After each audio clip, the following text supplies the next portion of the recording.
Welcome, Underhive scumbags, to episode 15 of Chronicles from the Underhive, a Necromunda and Post Apocalyptic podcast. Hooray! Third time lucky. I'm Tom. I'm Michael. I'm Eren. And I'm Tony. Today we have all four people in, and Eren's back. Yay! We've dragged him from the pleasure dome and lubed him up with baby oil, and we're ready to go. Okay. Today it's time to put on our psychic hoods as we dive into the Psykers, and then we use and their use in the Underhive. We also discuss the tactics cards, which is, as you can know, is going to be Michael and Tony's favourite. And we also have a hobby section this month, which will be mainly Eren. So there'll be a lot less of me talking, which is always a bonus. Yeah. Just the standard. Before we jump in, come join us on the Facebook group, Chronicles from the Underhive, Necromunda Tom on Instagram. Thank you for all the reviews on iTunes.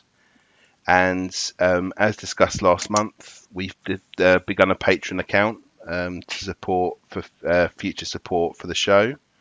It just helps for things like future Necromunda events, paying for those. And improving equipment. Ideally, I'd probably I need a better mic, especially as I'm going to an event next month. Yeah. And it would have been great to have a sort of better recorder for that. But that's it. There's just one tier. It's $2. I'm going to be thanking everyone who has already contributed to that, and we will also be starting up a special group for Google Hangouts, which I'll discuss later as part of Eren's section. So we also have items for sale on Redbubble if anyone fancied it. We've got the links as normal on the group and on the podcast thingy, the thing that comes out on the app. I can't remember, my brain's not working. So professional. Okay. Yeah, I know, it's been a long day. Yeah. Okay. So we're going to actually have a break from my talking, and we're going to do what we've been up to, which obviously Eren's got quite a bit to catch up on. Michael's obviously got quite a lot that's happened as well recently. So yeah, and then we've got some amendments thanks to Mark Grunding, who's discussed, who's pointed out some extra changes to the rule book that we didn't discuss in the last one. So quick break, and we'll be back. Yay.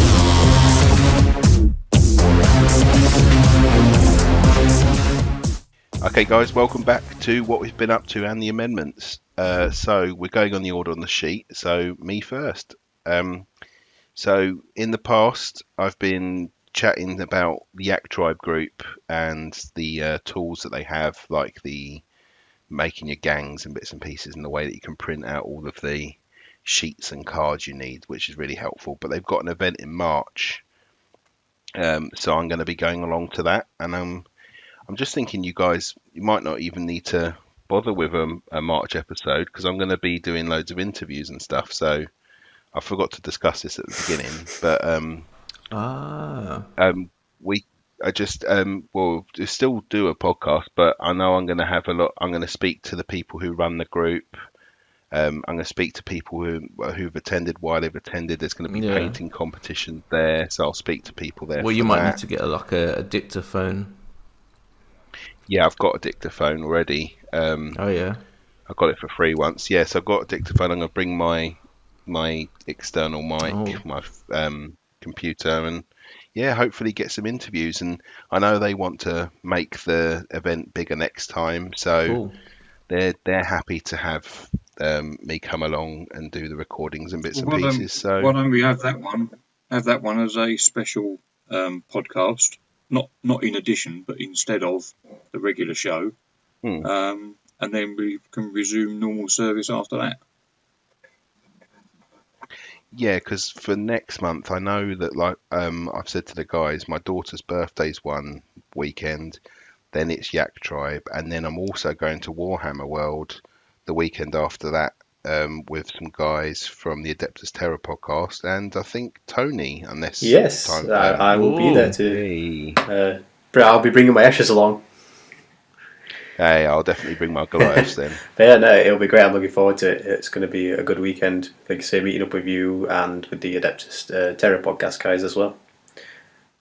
Yeah, and I think the good thing will be is what we'll try and do. I might use my phone to try and do a video battle report as well, like a very simple one, and then we can whack that up on our YouTube account as well. Yeah, and I think because of all of that, I think then that would have made the editing really difficult to have a podcast and the interviews edited and all of that. I just thought that would be too nuts for March. Well, so what are we going to do about Salute? Well, we could, I suppose, discuss that today in part of the hobby bit. Good. Should we put it in the hobby? Yeah. All right. Nice one. Okay. So back to what I've been up to. I have we digress a little.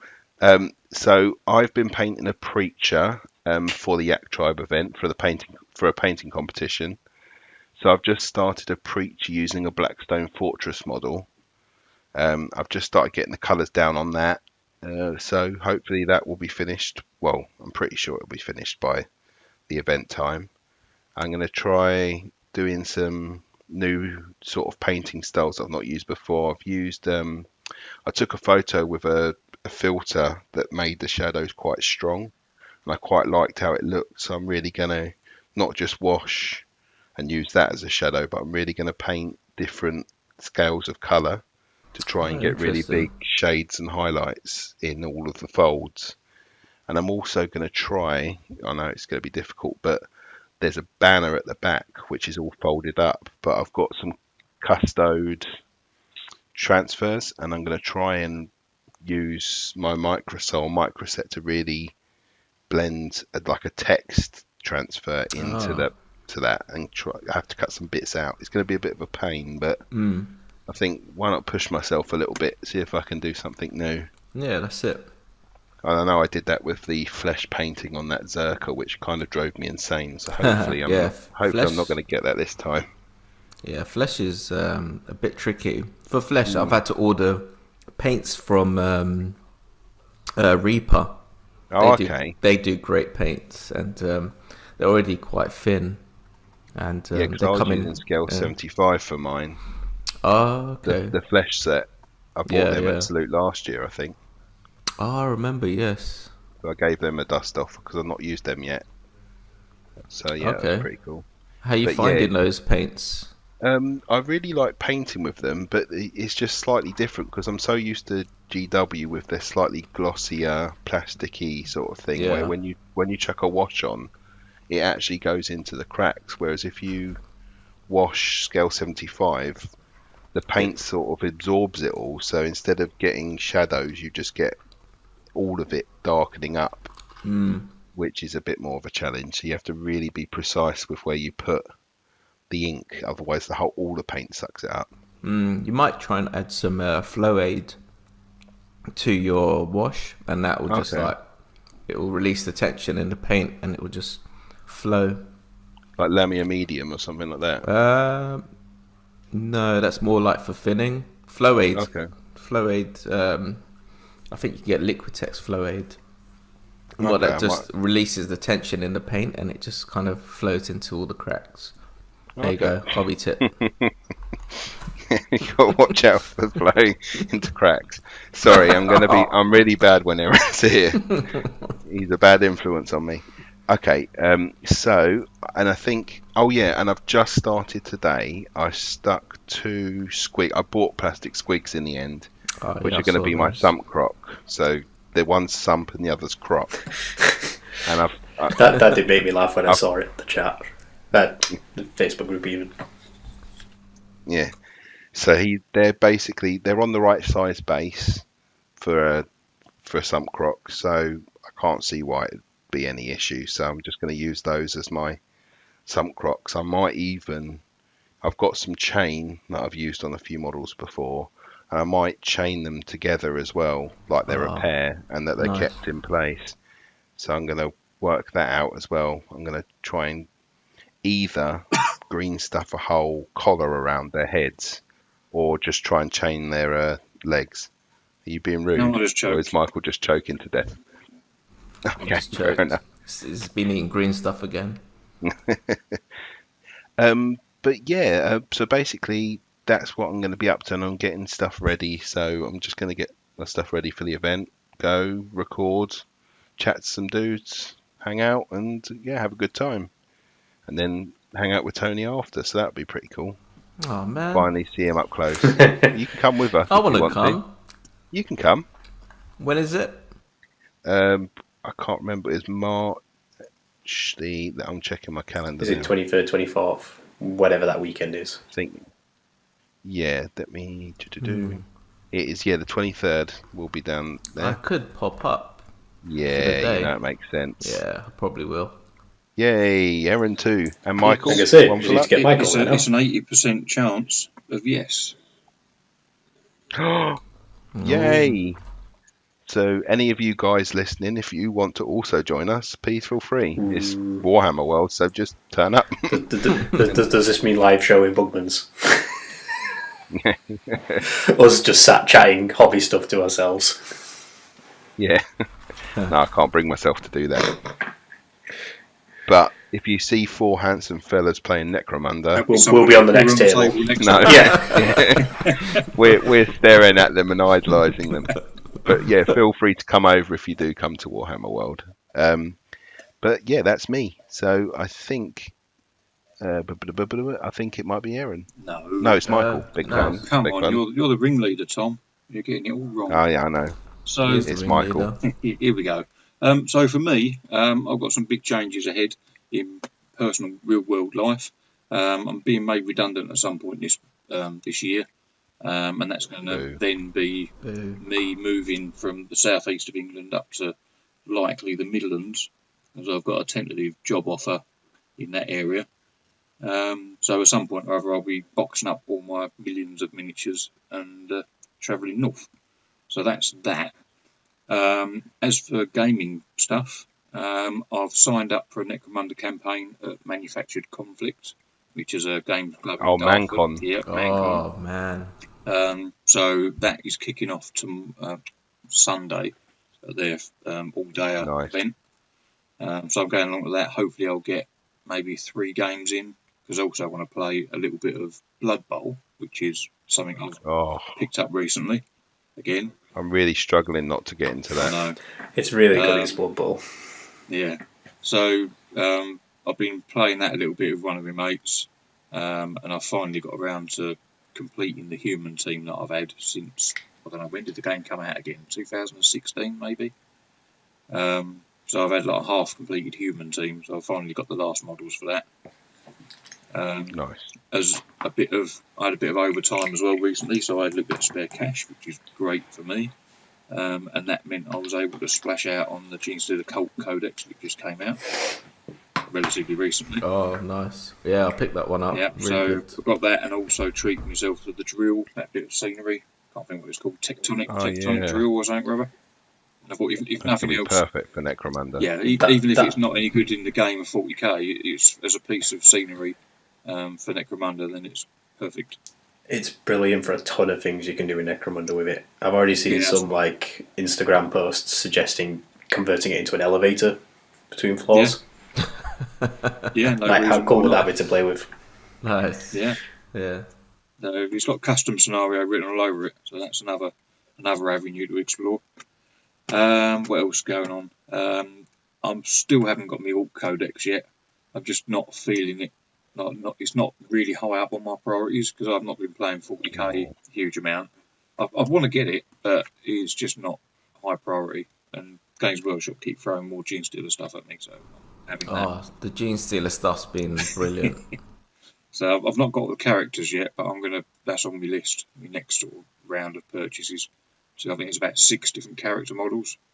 So I'll get each of those, and then once I've read the codex, if it turns out that you need or it's desirable to have multiples, then I'll just convert up the multiples of that role.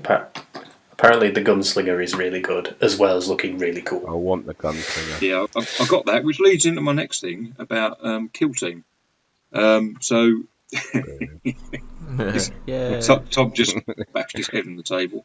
So I've been tempted to get Kill Team Arena because it looks like it's going to be a very contained game in itself. It's on a defined board size, so your setup and go time should be fairly quick, I think, and I'm quite sort of tempted by that. We'll have to wait and see. There's another 55 quid. Yeah, my understanding is it's something similar to a 40k Shadespire, where it's basically a board game played with the Warhammer figures. Yeah. So I'm tempted to have a little look and see what that's all about, but at the moment that's 55 quid I could do without spending, so there's my limit. But that's pretty much it, really. So I've got some games of Necromunda to come up, which I'll be able to talk about in the next show. That's Tom with his timing. So let's have a recording day, 2 days before Michael can play any games. Well, to be fair, it won't even be in the next recording. No, you're right. I'll be doing and then the next one will be us playing at Warhammer World, so we'll have loads of games. Oh my goodness, we're going to be a whole show. It's almost like we're growing as a show, and we've got lots of different avenues of content. Excellent. And that's me, really. It's all down to me. Wicked. Lots happened over the last 6-7 months. Got married. The enthusiasm. No, it's been it's been a great time. So I got married. I bought a place in London, so there was that whole moving in period, the DIY, the buying of furniture. So there was a few months when it was pretty full on, pretty stressful. So all my spare time had to go into that. So I haven't had any hobby time whatsoever. And it's a really crazy period. And going up to Christmas, I couldn't have any time to myself, really. It's only recently that I've started to get back into the hobby, and last week I finally managed to pull a finger out and start painting again. So it was really good to get back in. But Necromunda wise, I haven't really played any games, but I've been playing loads of Kill Team, which has been good, and that helped me get back into the hobby, which is really fun. There's a group of guys at work. There's about 6 of us, and meet up twice a week and just throw some dice and have a bit of fun. And that really helps me just get my hobby mojo back on. And it's been good. Awesome. It's been a lot of fun painting again and posting stuff up on Instagram. And then I bought loads of new gadgets and hobby things, because I'm in the flat at the moment, so it's a little bit harder for me to do airbrushing. So I've got to think about my wife as well. I don't want to poison her with all the paint fumes. So I got myself a spray booth, which I shoot the paint off outside now, which is really good. Don't get any smells in the house. Also bought an airbrush cleaning station just for spraying excess paint, which is great to sort of clean up the cup in your airbrush. What else? I bought an everlasting wet palette by Redgrass Games. They're over in France, and I know everyone can make their own palette. I just couldn't be bothered to put in the time of getting all the bits, and I know it's a bit lazy, but this is made for gamers and it's ideal, and it's a great piece of kit, and it shipped over within 3 days. So it was really good, and it's free of charge as well. Shame on you, Forge World, for charging people for shipping.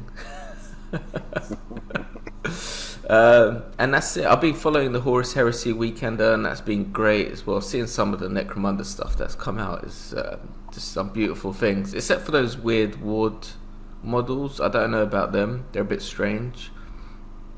And what models, sorry? The weird. Oh, the Psykers. The weird. I don't know. Wards, I think. Yeah, the Psykers, the floaty Baron from June. He looks really odd, but yeah. And they finally released some Blood Angel stuff as well, and so that's been great to see. And Sanguinius, he looks freaking awesome. He does look awesome. Yeah, he does. And all the haters out there can go and do one. You know who you are.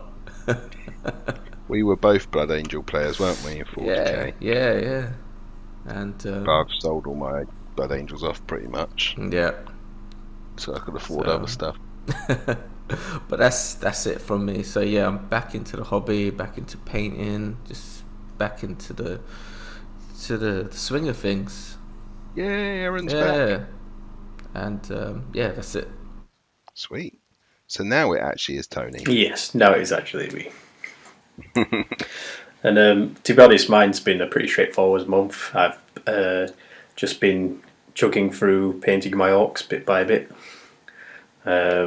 So like hobby-wise, that's pretty much been the core of what I've been doing at my own paint station. I'm currently working on some more orc boys at the moment. I will eventually get through them all. But what I have been doing was I've put a fair bit of effort this month into almost like community building. Like I've been trying to find local player groups and stuff in my area, and trying to find like new opponents and new players, and just trying to see what there is out there locally. And the good news out of all that is that hopefully, in about 2 weeks' time, I'm going to be taking part in a monthly Necromunda campaign that's going to be kicking off. Nice. So I should hopefully have at least one game a month to actually talk about on every episode, and actually get some progression with my Escher gang throughout it all. So that would be great to talk about. Or just telling us that one of them's died, which will make me laugh. Well, in precaution against that, I'm actually starting with a rogue doc in the gang. And I knew exactly which model I wanted to be my rogue doc for my Eschers, and I've been keeping an eye out on eBay to try and pick it up, and I actually managed to get it the other day. It was the Elysian Doctor from the Rogue Trader Kill Team box. Elysian... Oh, I'd have to... Because I was thinking you were going to go for like the toughest girl in the galaxy one, the doc that's like pulling on her glove.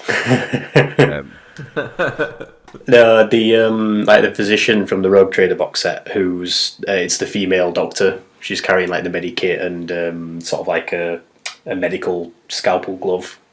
She looks really cool. I'm looking forward to getting her painted up in not strictly my gang colours, but like enough that she looks like she has an affiliation with the gang. Sweet. So I've got her on my desk at the moment. I just need to build her up and then get her painted, and that's say for like 2 weeks' time. So I should be able to get it done in that time. Fingers crossed. But yeah, like I've been sort of looking around all over the West Yorkshire area, really, just trying to find any clubs or players. So if anyone listening has any hidden gems or tips on where I might be able to find some more Underhivers, let me know for definite. Yeah. Don't go meeting strange men, though. No, just strange women. Off the internet. Yeah. Otherwise, I have been putting a fair bit of effort into a sort of secret hobby project that I'm working on at the moment, and one which will hopefully come to fruition in the next month or so. Will it be brought to Warhammer World? No, it won't be brought to Warhammer World, unfortunately, but I might be talking about it by then. But in either case, at some point soon, I'm going to be reaching out to our little community about it anyway, because I'm going to need some community support. So watch out in the group for any posts from me. Intriguing. Interesting. Are you sure you're not doing what I've seen on Instagram, where you, as part of our Patreon, you'll offer, like for £20, you'll offer saucy photos of yourself? Is this what we're going to now? Certainly not at $2 tiers. No. No. I'll raise the tier if we're going to go down that route. I've seen there's so many things on Instagram. It's like, oh, I'm a cosplayer. No, you're wearing lycra. Oh, now you're not wearing lycra. Oh, now you want 20 quid. Okay. I don't think it's going to happen. But I was the digressing part, so I know to move on.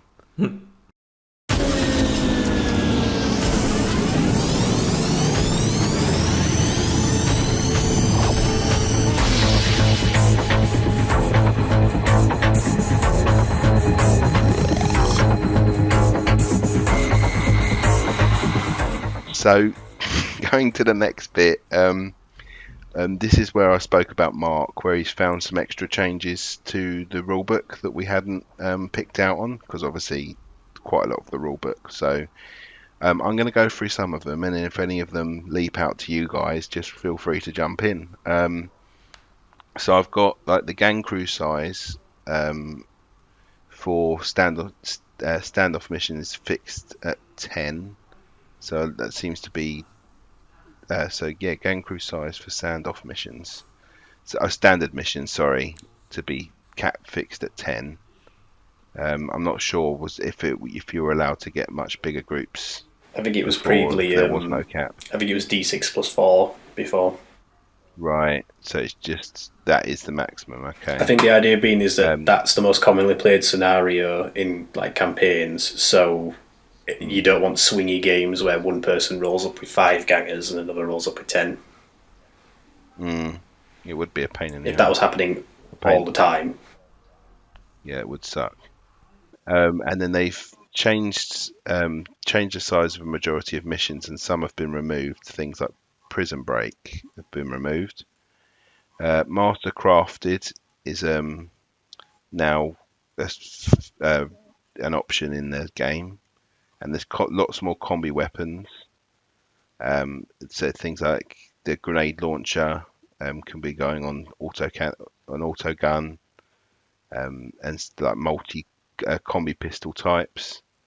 The sentry rules have been changed to make them easier. Like now the winner just gets to move an action rather than move the amount of the loser's dice roll. I've never tried a sentry mission. I've played a few, and it's just a simplified version of the rule now. There's basically less random movement and a more stable amount. Yeah, because you're having to keep rolling, and roll. I sound like Limp Bizkit. And then there's change to the rad gun. They now flesh wound on a 4-up rather than automatically. Oh, that's good, because it was a bit too powerful. Is the rad gun the one that shoots the rad flamey thing? Which is the one that has the flamer template? That's the Chem? I think one of the Van Saar guns has a... I might be wrong. Not sure, actually. I know the rad cannon uses a blast marker. I can't remember if the rad gun is just shots or if it's a flavour template. Okay. But it's less time now where people auto flesh wound people and then just rip their toughness down so that the rest of their team can double tap out with plasma and stuff. So that at least calms the Van Saar down a bit. The removal of Hemwar's War Table on the D66. I've never really used that, so I'm not sure what that is. I think that was just the result that caused you to then roll 2 results and use them at the same time, I think. Right. And champions are gone from the house support patronage table, so you get a ganger instead. I know I've rolled up and got a free Juve before on that, but I never got a champion. I actually finished a campaign once where my very last game of the campaign, I got given like a 250 credit champion for free from the gang house. It was helpful. What, just before the final game of the campaign, which was really useful for me there and then because it had not gone well for me and I needed that support. So it was a pity champion. It was a pity champion, but if it hadn't been there and then for my gang, if it'd been for any other gang, any other one in the campaign, it probably would have been a bit silly suddenly getting this, free champion out of nowhere with a ton of equipment. Okay. So downgrading into a ganger is still really useful and helpful, but probably not as swingy. Yeah. Chem Simps don't have an action anymore. That's the Escher one, isn't it? Chem Simps, or is it? No, so this is something that is actually a really interesting and useful change. Before, having a Chem Simp was the piece of war gear which allowed you to improve the roll on your following toxic or gas attack. Before, you had to use an action to get that benefit, which meant that typically you never really did it because you had better things to do with your actions, or you'd rather... You couldn't charge. Yeah, you couldn't charge, so it'd have to be in a continued round of combat, as it were. which didn't come up very often. If you did do it, you then wouldn't be able to sort of like move away or shoot someone or do other things like you usually do after combat. And if you were shooting, typically you'd rather aim with that other action and get the +1 to hit rather than the +1 on the chem roll. So what they've done now is they've changed it so that if someone has a chem synth, at the start of their activation, I think it is they take an intelligence check, and if they pass, they get the benefit, and it hasn't used an action. Okay. Which means it's actually a lot harder to successfully use the chem synth. Like, Juves will really struggle to use it because they're like intelligence 9 or something, or 10, I can't remember. Yeah. I don't know which way around to hold it. Yeah. Whereas your champions and leaders are going to be a lot more efficient at making use of a chem synth. But the upshot is that people are actually going to use chem synths now because they're not taking up actions to use. They're just here's a chance to get an extra effect on your weapon this time. You know, not always going to go off, but when it does, you're going to get that extra little +1. And then the sector mechanic is set up, Battlefield set up now. You get a loot crate for every mission, so there's always something to fight over as well, which is always fun. Loot crate. So I have to start making up some loot crates.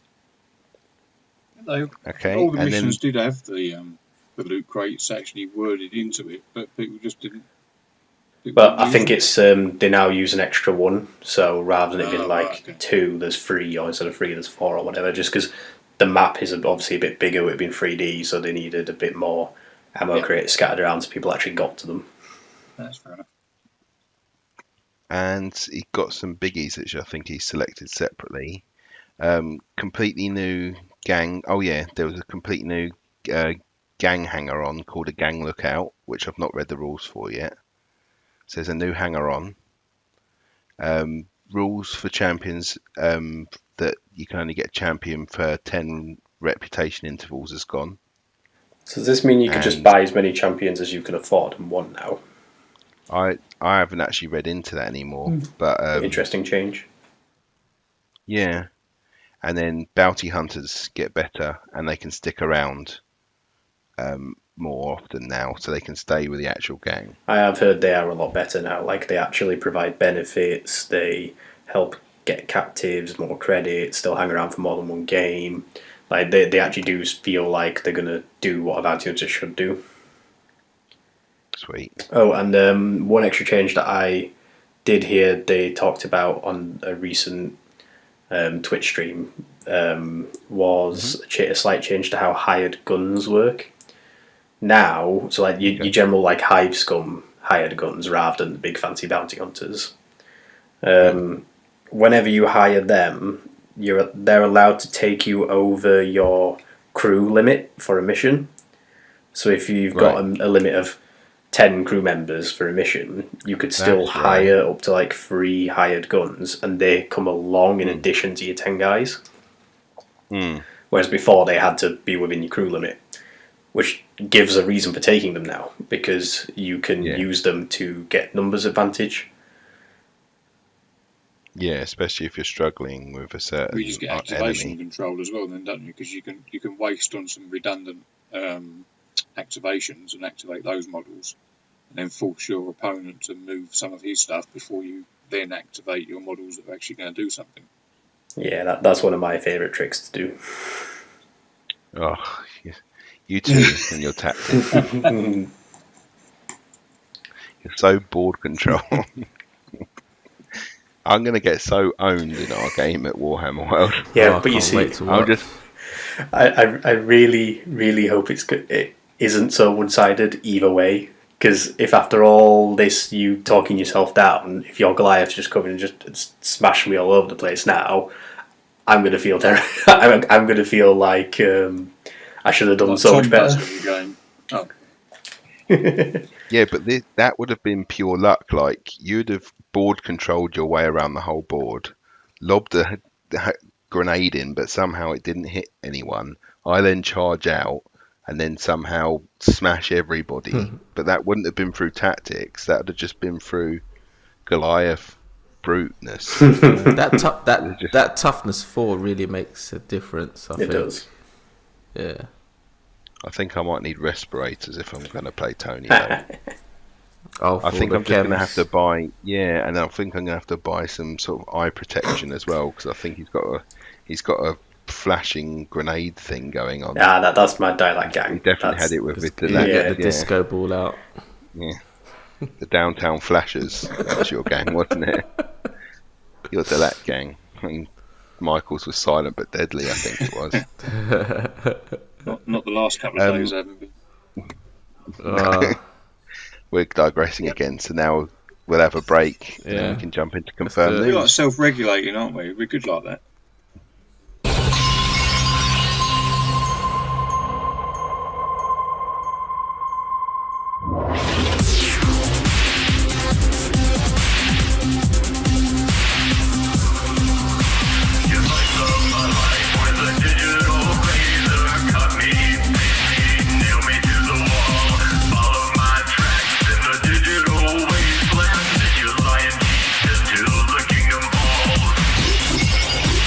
Okay, guys, it's confirmed news. So we've obviously had a huge whammy of stuff in the last month. We got a Twitch recording. Are you laughing at whammy of stuff? And we had the Weekender as well. So we'll start with Twitch. So the new Psykers, the models have been shown. So you got the old Chaos guy with the arms outstretched. You also got the Gilda Bounty Hunter, and the floating Psyker, kind of testically looking thing. Went there. Oh, testicles. Went there. The scrotum Psyker. He's got obviously painted up, he looked pretty cool, and I think I quite fancy making a huge bloated face and attaching it to a floating body. But yeah, and then the bomb rats are out now and they look really cool, especially the one with the wheelchair. With the rats, I prefer the ones from Anvil. They are cool too. Yeah. And I know I've seen Hakur, and I think the Summit Guides guy, I know he's just added some painted bomb rats to the group, and they look cool. I know that they've talking about a book for Hive Scum and Hangers On, and the Venator rules will get a little update as well, so there's going to be a book in the future. That would be good, because I hate having to refer to the White Dwarf for those, because I think the Gene Stealers are in one book, and then you got Chaos in another book, and then you got the Venator gangs in another book. It would be nice to have them all in just one place. Yeah, well this will be the Scum and all those bits and pieces, so I definitely think, and then I'd like to see the changes to the Venator rules, so I look forward to that book. The Ambots will be out kind of end of February, early March, but they weren't part of this pre-order that I've seen come up for the two Psykers and the Bounty Hunter, because they come out as one set, so Ambots must come out early March then. I know the Fur Cats have obviously been redone, but they're not available currently. And the Goliath Bounty Hunter we've seen for quite a while, but they're waiting for one more Bounty Hunter to be completed, and they'll sell that as a pack, which is why the Goliath Bounty Hunter hasn't come out yet. I think it looks cool. I like that one. The Goliath one. Yeah, he does look quite cool, and I'm interested to see what the next Bounty Hunter's going to be as well. Well, they're releasing 4, aren't they? They've got the one dude that looks like Scarecrow. Yes. And then there's the Scum one who's holding the shotgun. That's it, yeah. And then you've got the one that looks like, is it Casey Jones from Turtles? The one with the mask on. I can't remember that one. It's got like a hockey. It looks like a hockey mask. It's like a skull. Okay. And then you got the other dude holding the ammo box. He's one of the new hangers on. Yeah, is that the second squat who's an ammo jack? Oh no, there's that one too. There's 2 additional looks like ammo jacks. Yeah, and then you got the squat holding the gun and the spanner. He looks wicked, I think. He does. He looks really good. Yeah.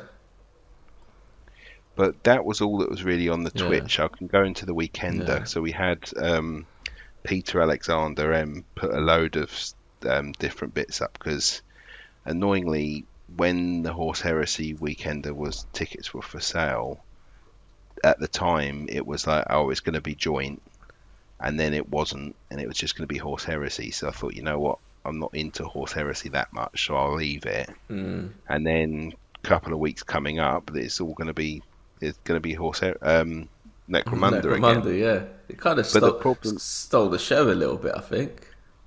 Yeah, but the difficulty is that a lot of the people who would have been interested in Necromunda didn't buy tickets because it wasn't Necromunda related. So the only people that they got into that were people who were actually going to the Horse Heresy. I don't know why they called it Horse Heresy Weekender then. Well, they did change. Well, this is what was confusing, because they did say, okay, it's going to be the Horse Heresy Weekender, which makes sense.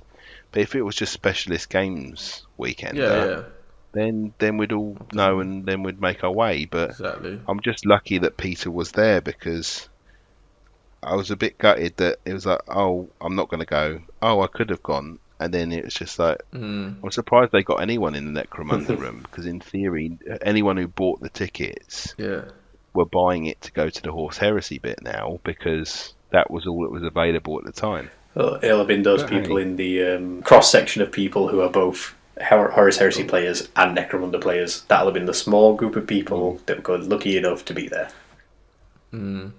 Yeah, like they bought it for the Horse Heresy and they were like, oh, I like Necromunda, and that's there, so perfect. But I mean, I'll go through what he's basically been able to. So for things that have actually been seen as being created, you've got the new Delac heads, which look quite cool. I think they look brilliant. I think they're so dynamic. Yeah. I'll definitely use them for other stuff as well. Yeah. They're hooded and they've got goggles, and they look really cool. And then, like you were saying, some of the hangers-on and scum we actually saw painted and completed. And then there was some new ones as well, like X8th Necro Spider Guardsman, because I think they're planning on using some of the guardsmen who've returned back to Necromunda, because obviously the spiders were from Necromunda and feeding into a group for the Astra Militarum, and now some of them are coming back, so you've got some sort of I think we might see them as a gang in the future. That would be cool. But I will start using the heads that come from Mad Robot, which are the heads from the Predator. For the guys from Predator. So I'm going to have like Dutch and and Jesse Ventura and stuff like that. Mad Robot going to be at Salute this year? No, they're American. That's the only problem. I swear they were at one of the Salutes a while back. I think they might maybe have Seller in a different... Yeah, they did. They had Mad Robot. I think it was about 2 or 3 years ago, because I remember this green logo. But they haven't been there for a while. Yeah, they're an American company, so you kind of have to order a certain amount to get like the cheap postage. So it's always stopped me from getting them, because I've always thought, well, I'll need more stuff to make sure that it's got the postage, and I've never, every time I found something, I've never found enough. Because they do some character heads as well that are really cool. Yeah, like I'm looking Rambo at them. and Bruce Willis. They're alright. They're not like really detailed. I think that they look, I'm not sure if it's the paint job, but when they're not painted, I think I like them more. I'm not sure.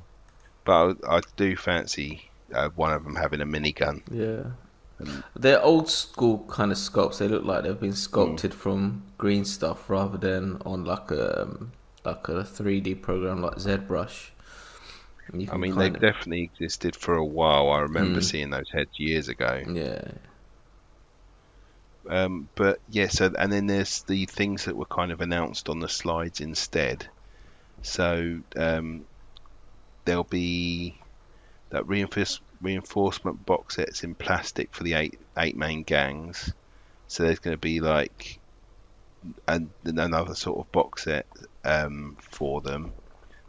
There'll be alliance options guilders, like different sorts of criminal enterprises, different sorts of hired guns. I'm interested in the specialist Jews. These like aspiring ones or whatever, like the ones who they're not in the gang yet. Prospects. Yeah. And they try really badly to try and get in, so they do really stupid things, like they'll hold the most dangerous gun. It's essentially like someone shouting "witness" and witness me, holding a giant melter grenade, melter bomb, and running into a building. Or they've been told they can join the gang if they do this ridiculously silly thing, which is probably going to get them killed, and the rest of the gangs are just wanting to watch them do it. Yeah. I wish they did do Juve models, because I don't know. Do you guys use your just normal? I'm wondering if they might come as part of the reinforcement box sets. If you actually get something that's meant, if like the reinforcement box is say 2 gangers, a Juve, and a champion. Because there's a new champion as well. There's a specialist champions, so they're going to be even more going to one sort of style, they said. I assume that'll be kind of things like, for example, a Goliath special champion might literally be a pit fighter. An Escher one might literally be like a poisoner, like cool. Or an assassin type. An Orlok one might even say be someone on a bike. You don't know. Yeah. That would be really cool. Yeah, I think for a specialist game, it's really grown, like really gone deep into the lore, the backgrounds, the models. And the best part is it's because the love is there for it from the community. People have been calling out for this sort of stuff, or even just calling out for more, whatever it is, and they're providing it. It's great. Yeah, because there's like the different sort of criminal enterprises which are sort of going to be gangs as well. So like the sort of gangs that smuggle on off-world goods, prohibited by imperial law to the hives, called the cold traders. There's faux nobility, who are people who pretend to be nobles, and they're to try and prominence to high levels of influence. Rogue, counterfeit tech makers.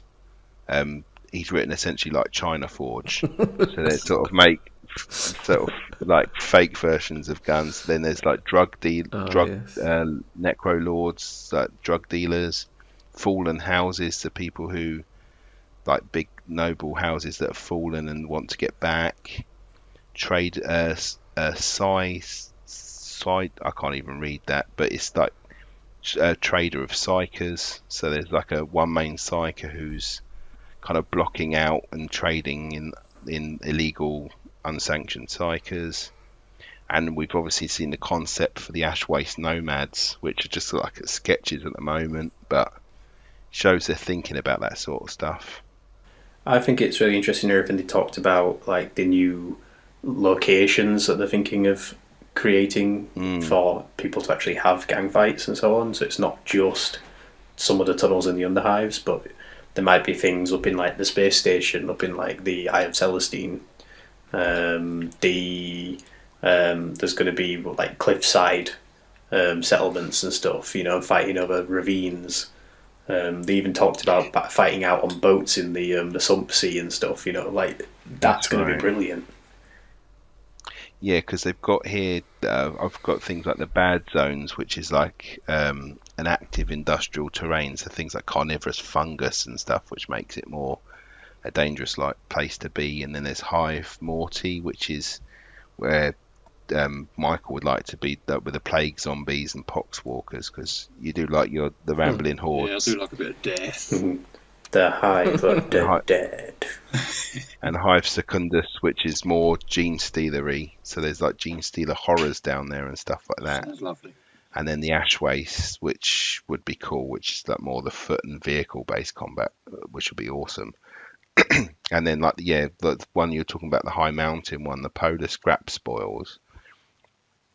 So, but yeah, there's loads and loads of concept, and it's just hoping that all of these things are things that actually become they come into real life. I'm looking forward to it. It's going to be another great year for Necromunda by the looks of it. Okay, so next up we'll go into Psykers before we go into Tactics cards, which will be Michael's and Tony's. So we'll briefly go into Psykers.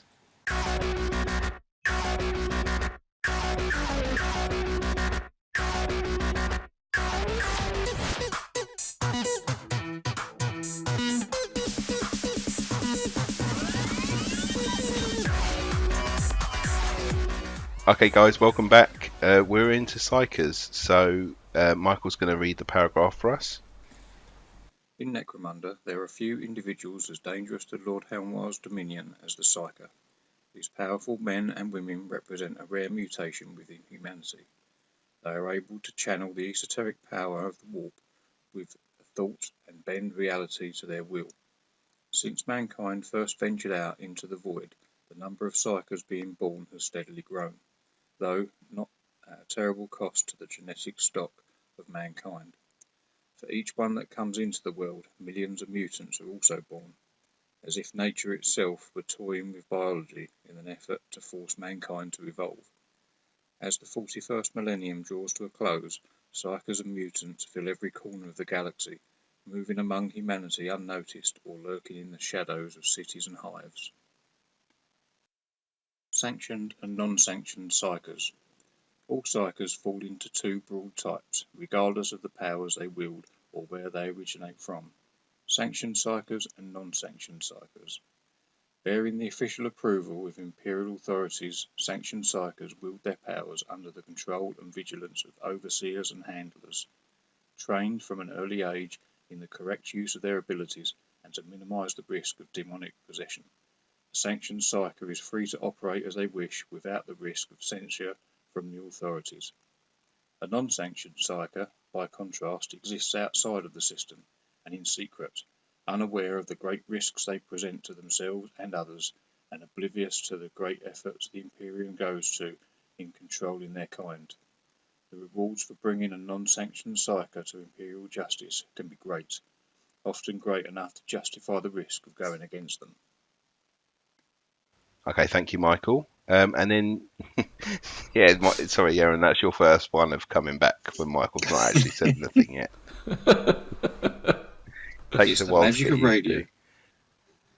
Okay, and then it's going to be quite a brief part, this, for using Psykers, because I thought that there may be a block of where there'd be different psychic powers and stuff, but essentially it's just the part about how to use Psykers, and then it looks like every Psyker will have their own sort of individual powers. So you're not just personalising a Psyker from scratch. You're just buying a Psyker as if you would a hanger-on or anything like that.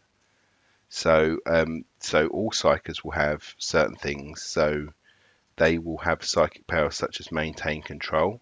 So to maintain a continuous effect, willpower check, adding 3 to the result. So it's basically you cast a psychic power and you've got the ability to now keep it going. So if it was something that had an area effect, which would be Tony's favourite. Oh yeah, I think the Chaos Cultist Psyker has the ability to have an aura of fear that basically just keeps making people have to take insanity checks and break checks if they're near him, which is always fun to do. Because the witch has that sort of stuff, doesn't she? Yeah. She has one that makes her mental, yeah. And then there's one that's concentrate. If a Psyker makes a willpower check in the subsequent turn, add 1 to the dice result. Oh yeah, this was one I didn't really quite understand, unless anyone else knew what that meant. When you want to use a psychic power, you have to take a willpower check. So it just gives you that an additional bonus to your dice roll to make it more likely that you're going to be able to pass the willpower check. So would you do that the turn before you then plan No, to do you do it the same power? because it's a basic action. So you've got 2 actions, haven't you? So you do the concentrate. Oh, so it's like aiming, essentially. Yes, I was about to say that. Essentially, it's aim action for psychic powers. Yeah. Okay, fair enough. So if you got off the ground, you wouldn't be able to concentrate first. You would just do the psychic power if that was what you wanted to do. Got you. Okay, and then if willpower checks taken for power, then if you roll double 1, you perils as normal. At a double 6, the power takes effect and cannot be disrupted, but you again will perils. And then opposing Psyker within 18 inches can disrupt psychic powers by rolling higher than the willpower on 2d6. The Psyker must be standing at active. Okay, so only Psykers can kind of block other Psykers. I guess it's so like if you both had hoods. a Psyker, yeah, so you'd end up, if you had 2 Psykers, you'd probably, if all you're going to have to do is roll higher than the willpower on 2d6, you're probably going to, if you're next to within 18 inches of each other, you're going to probably spend a lot of time just blocking each other's psychic powers. Then that makes it more advantageous to concentrate because you get that extra 1 to your score, don't you? So you're kind of trying to beat the averages. So what you do is you basically play rock, paper, scissors until one of your heads explodes. Sounds fun. Or you can get someone else to kill that Psyker, so your Psyker's the only one there. So, do you have the rules to hand for how perils actually works? I will do, actually, because I've got my rule books with it's me on just page here. 76. I've got the game. Oh. 76. So when things go wrong, how badly do they go wrong? They can go wrong in a good way. What, where you become like Super Yes. Saiyan, like they do in the old Warhammer thing? Oh, yes. There is that chance. So you got 1, 2, 3, 4, 5 possible options. If you roll low, so I'll read out the worst and the best. So a tear in reality. The Psyker loses control and the warp energy tears reality apart around them. You basically centre a 5-inch blast marker on the Psyker, and any fighter touched by the marker must pass a willpower test or lose a wound. The Psyker then goes out of action. So it's basically going to kill you. That's going to kill a few things, though. Like, well, hopefully, one if you're in wound the is. thick of it, yeah. Yeah, I was going to say, one wound is basically dead in Necromunda. Yeah. And then the other end of the scale, demonic possession. Lovely. Because that's going to end well for you as well, isn't it? Demonic energy courses through the Psyker's body. The Psyker increases their movement, strength, toughness, and attacks characteristic, all by 3. So it makes him uber. Wow. And their weapon skill by 2+ is changed to 2+. Their unarmed attacks inflict 2 damage and have an AP of -1. In the end of the phase of the following round, or if the Psyker generates this result again, they go out of action. So there's a chance that you're going to be a bit uber for a little while. I love the idea of that. It's like, oh, my powers went horribly wrong. I have now become a god. What should I do? Let's use my powers again. Let's push my luck. So you're essentially... Are you only a beast for that one round then, or do you maintain that you're demonic? In the end phase of the following round, or if the Psyker generates its result again, they go out of action. Yeah, so it lasts until the end phase of the following turn. So you best go out swinging. Yeah, but it sounds like you're going to go out swinging through walls. Yeah. But if you've used your psychic power and perils, if you say try to concentrate and still stuffed it up, you've used both your actions anyway, haven't you? The only way you'd be able to actually make anything of that is by if you had the leader nearby with Overseer, where you could then have another lot of actions. Otherwise, no, it's the end phase. It's the end phase of the following round. So there's going to be so you get one turn to Hulk out. To be nuts to Hulk it out. Awesome. Unless you have Overseer, and then you could have 3 goes at it. 1 extra turn that turn, and then 2. And then you have to remember that in the like spook harvest scenario, there's a chance that your regular gangers can use the spook to attempt to generate some like low level powers, but then they could go wildly wrong and become demonic for a turn. So could you imagine you're like Goliath running around with his renderizer whilst possessed? It'd be awesome. He'd be knocking out ambots left, right, and centre. till he died the next turn. It's the Goliath way. But, yeah, and then there's two types of Psykers. So there's the sanctioned ones, which there aren't many of yet, which basically allows you to re-roll 1 willpower dice per battle. So you've got a bit more of a chance of not perilting. And like you discussed about the bounties and stuff, remember we discussed last time, so if they're taken out of action, the bounty is D3 times 10, and if they're captured and sold, then they're worth their full value, like you were saying. So they're better to be caught alive than they are dead, money wise, because like you say, they were quite expensive. So that's definitely the way to go, I think. If someone's got a Psyker on the other team, try and get them webbed up or try and capture them somehow, and then you've got quite a nice payoff. Okay, so would you guys be likely to use them in a campaign, Psykers? It's a bit of a no-brainer for me. I know. Yeah. Just because of your gang.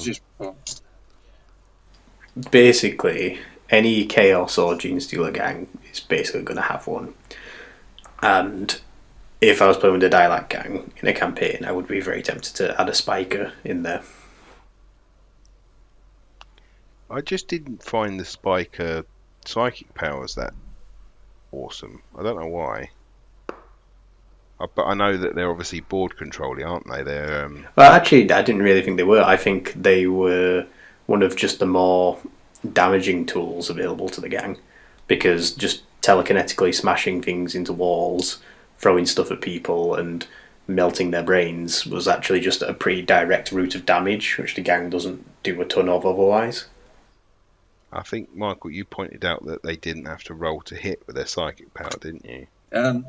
One of them was like a shooting attack, wasn't it? Yeah, I think it's the fact that you just need to get the power to go off by passing your willpower check. And in that particular case, the Spiker has got a willpower of 4. So rolling 2 dice, you're only going to fail on a double 1 or a 1 and a 2. So you've got 3 chances of failing, one of which obviously is a perils. So you're very likely to get your powers to go off. And then, like you say, it's not a shooting attack. It's just something that targets an enemy fighter and then just hits them. I just think the most useful thing about it really is that it throws a spanner in the works for your opponent, because everything else about your gang is, light and quick and nimble and sneaky, and they can sort of play around that. But then when you're doing that with the majority gang, but then there is just this one monster of a guy roaming around, wrecking the place up around him, it suddenly can just really disrupt plans. And actually, introducing a little bit of mayhem is probably going to benefit you more than the opponent. Okay, and so with the next would be then the conversion corner. So I know in last month's episode we discussed how to make the Spiker, and then like the Blackstone Fortress model is a really good starting point. But I know I've seen obviously Michael's choice. Essentially, it's kind of really going with stock models at the moment, isn't it? Yeah, there's not really a need to, from my perspective, the Jinx to the Cult angle is you've got a relatively new sculpt of the male Magus, the plastic one, which is a nice model. They've also got the recently released female Magus, which is equally as nice, and I will be picking one of those up. So that's 2 plastic options straight off the bat.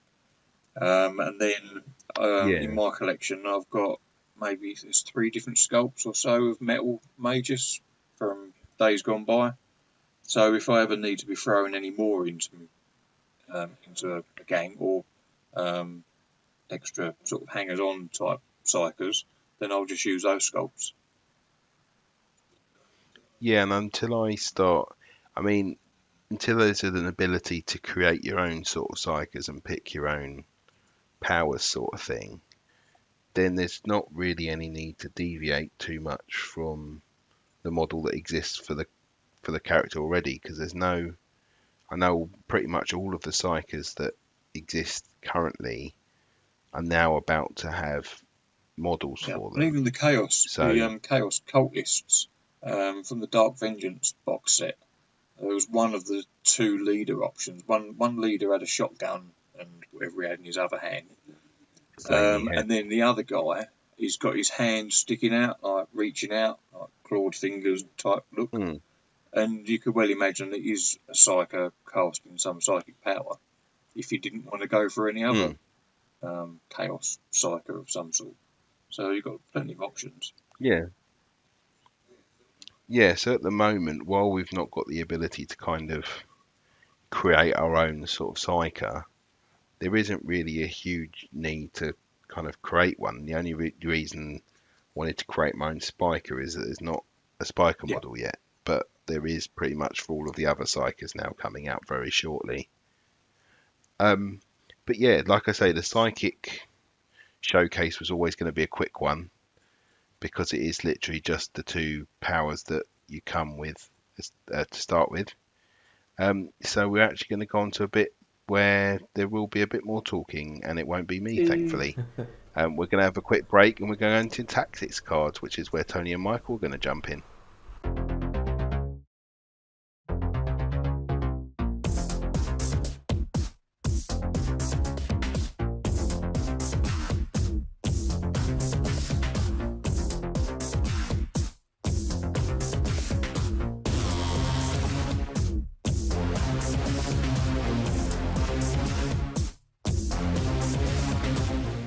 Okay, guys, we're into the tactics cards and their uses. So either Tony or Michael, feel free to make a start. I don't mind going on this one, Tony.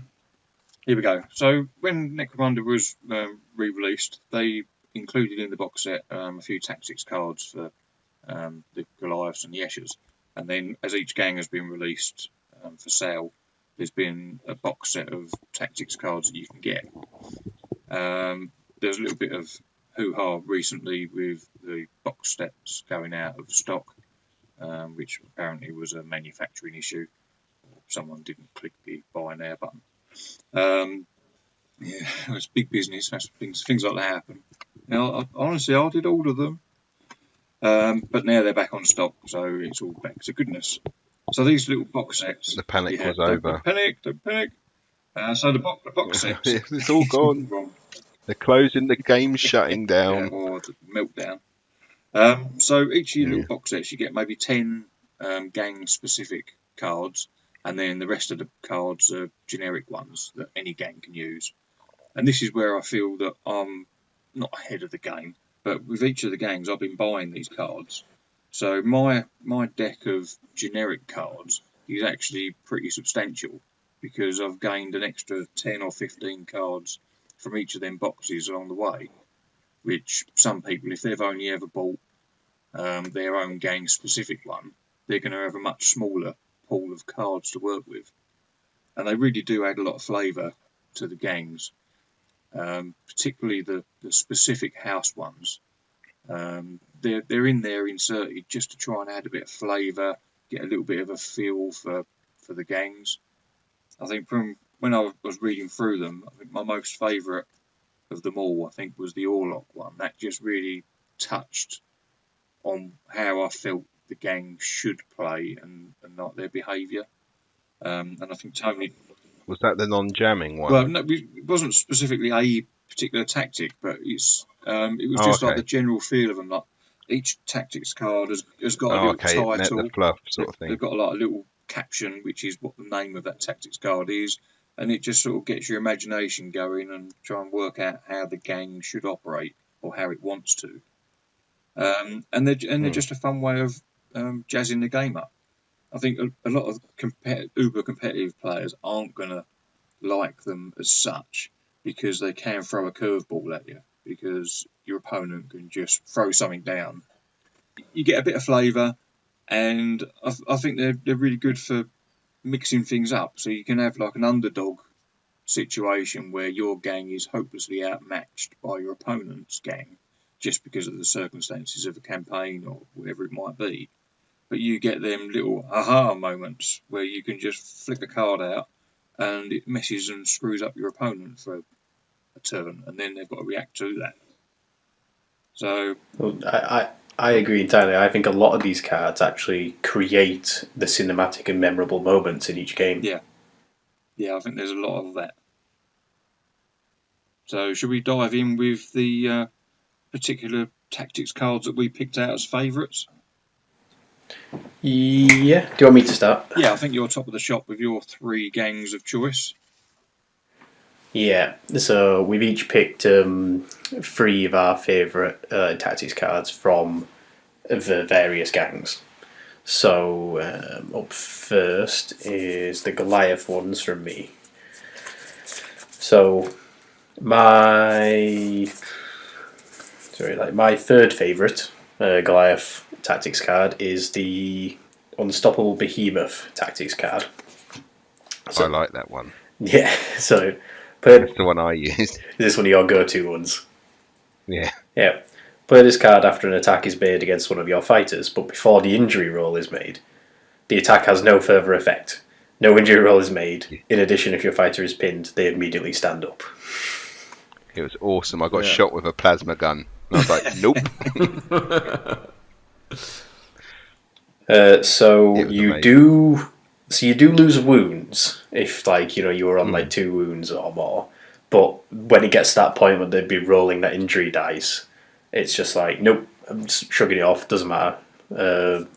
And the fact that also it makes your pinned fighter stand up is like, you can really turn tables on people with this, because they think they're like knocking a key character on his ass or even taking him out. And all of a sudden, he's not on his ass and he's in your face and he's not stopping. Yeah. That's why I like it. Yeah. It's really good, and it's one of those ones it's a very clutch moment one. It can really throw gameplay on its head and throw the opposing player just completely off. Yeah. It's brilliant.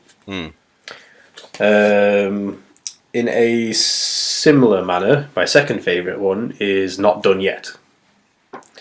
Play when a fighter from your gang is taken out of action.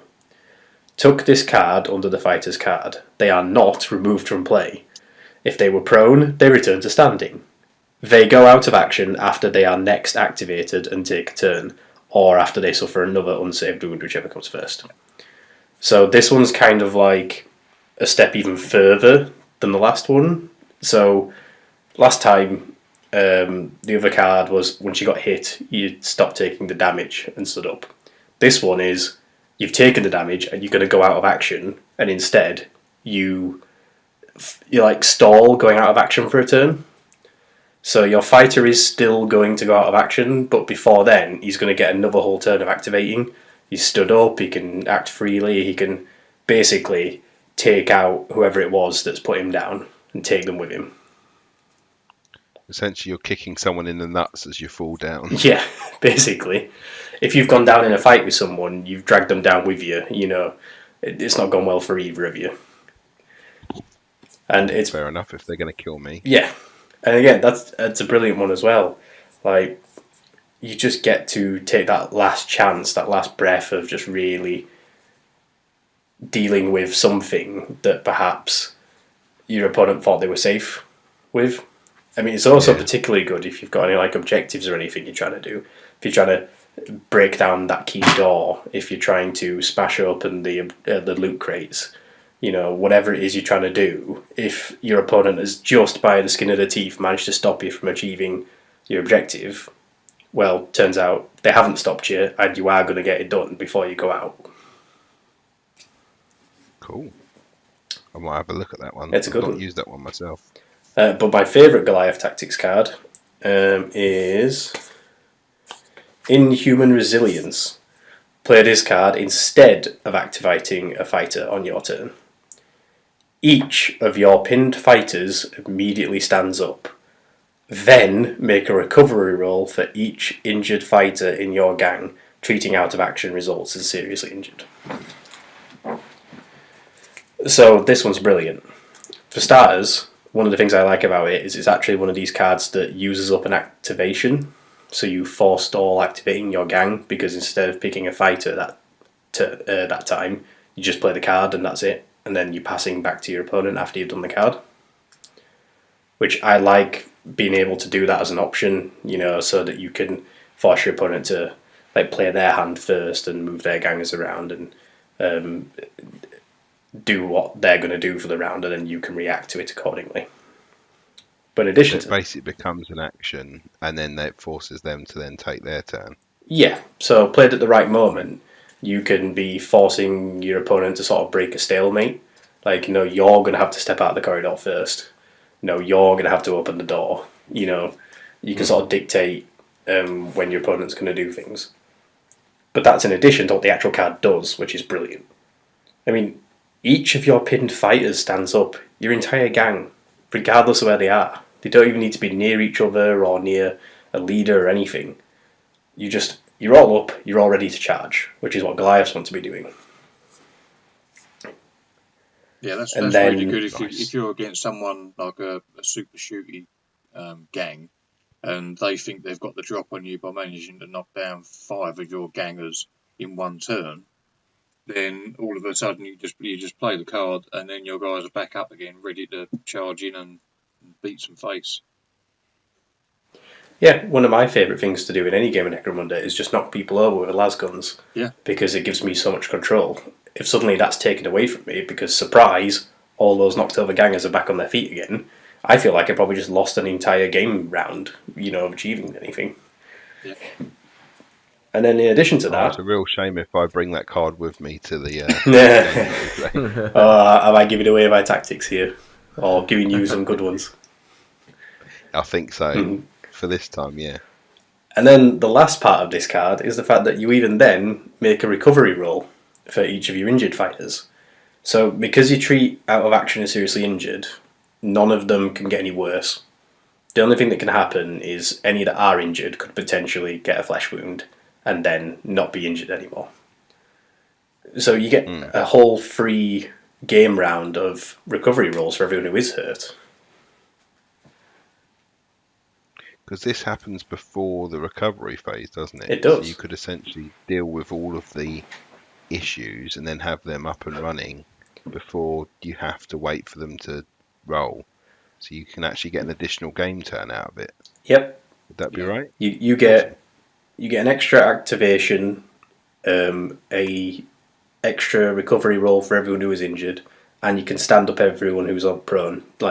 It does so much for your entire gang. Does this one tactic? It is brilliant. Okay, well I'll definitely use that one against you as well. Because I've got a feeling that I'll spend a lot of my time with lots of prone or nearly dead fighters. Well, I hope so. On the flip side, though, then the Escher cards that I really like. My third favourite one is. I think this is my most favourite cinematic tactic card for any gang. Is actually 3-point landing. It is brilliant. Play this card when a fighter falls. The fighter is not pinned by the fall and does not suffer a hit. If they still have any actions to take, they can take them. So basically, you use this in a Sector Mechanicus games, like a 3D board, and you don't take falling damage and you don't even fall over. So you could just leap off like a 3 or 4 story gantry and you could just land on the ground floor fine. Yep, that's excellent. Because you can just completely backfoot your opponent because they're not going to expect an attack to come from a particular model and they think they're nice and safe, and then you go and do that. Yep. It's a shame we're playing Zone Mortalis, isn't it? I know, but still. I love this card. There's so many moments where it's either used to save a ganger when they have unintentionally fallen off something dangerous and you need them to be alive because they're a key member of the gang or they've got the objective or whatever. There's a key reason why that particular ganger needs to not die to a fall. You can use this to save them. Or you can use it actively to basically guarantee leaping somewhere, which means you can either leap down on someone from above and suddenly you've got an extra fighter right in their face. Or what I really love doing with this is trailing the enemy gang all the way up to the top floors of a board because they're trying to chase your ganger for whatever reason. And once you get to the top, you just leap off and run away, and they're all stranded at the top, nowhere near like their target. Sounds like a very nice. Well, I once did this with a rescue the captive mission where I had the Bansar gang leader was my captive, and his gang had snuck in to try and rescue him, and I'd like secreted him away up on like the third floor of the board, and once his gangers eventually fought their way up there, my leader just picked him up and just leapt off the top of the gantry and then ran off with him. It was just like, yeah, I'm just going to leap down there, and I could just imagine it in my head was these Vansar have finally managed to sort of corner my leader, right up on the top of this, really rickety gantry, and she's there with like their gang leader on his knees tied up or flung over her shoulder or whatever, and she just turns around and basically just flips them off and leaps off. You have to model one of your models with a little umbrella. Call her Mary. Yeah. Like Bugs Bunny. So that just opens up so many avenues of different tactics. It's brilliant. It's not particularly damaging, it's not particularly resilient, but it just gives you really unexpected avenues of attack or escape. Yeah, definitely escape would be a way to go with that. And then equally, my second favourite Escher card is for Zone Mortalis boards and 2D games, is Tunnel Runners. Play this card at the start of any round. For the duration of the round, all friendly fighters can move through pitfalls and ductways as though they were clear terrain, but they cannot end their turn on them. Well, it's a shame that we're playing such a mechanical.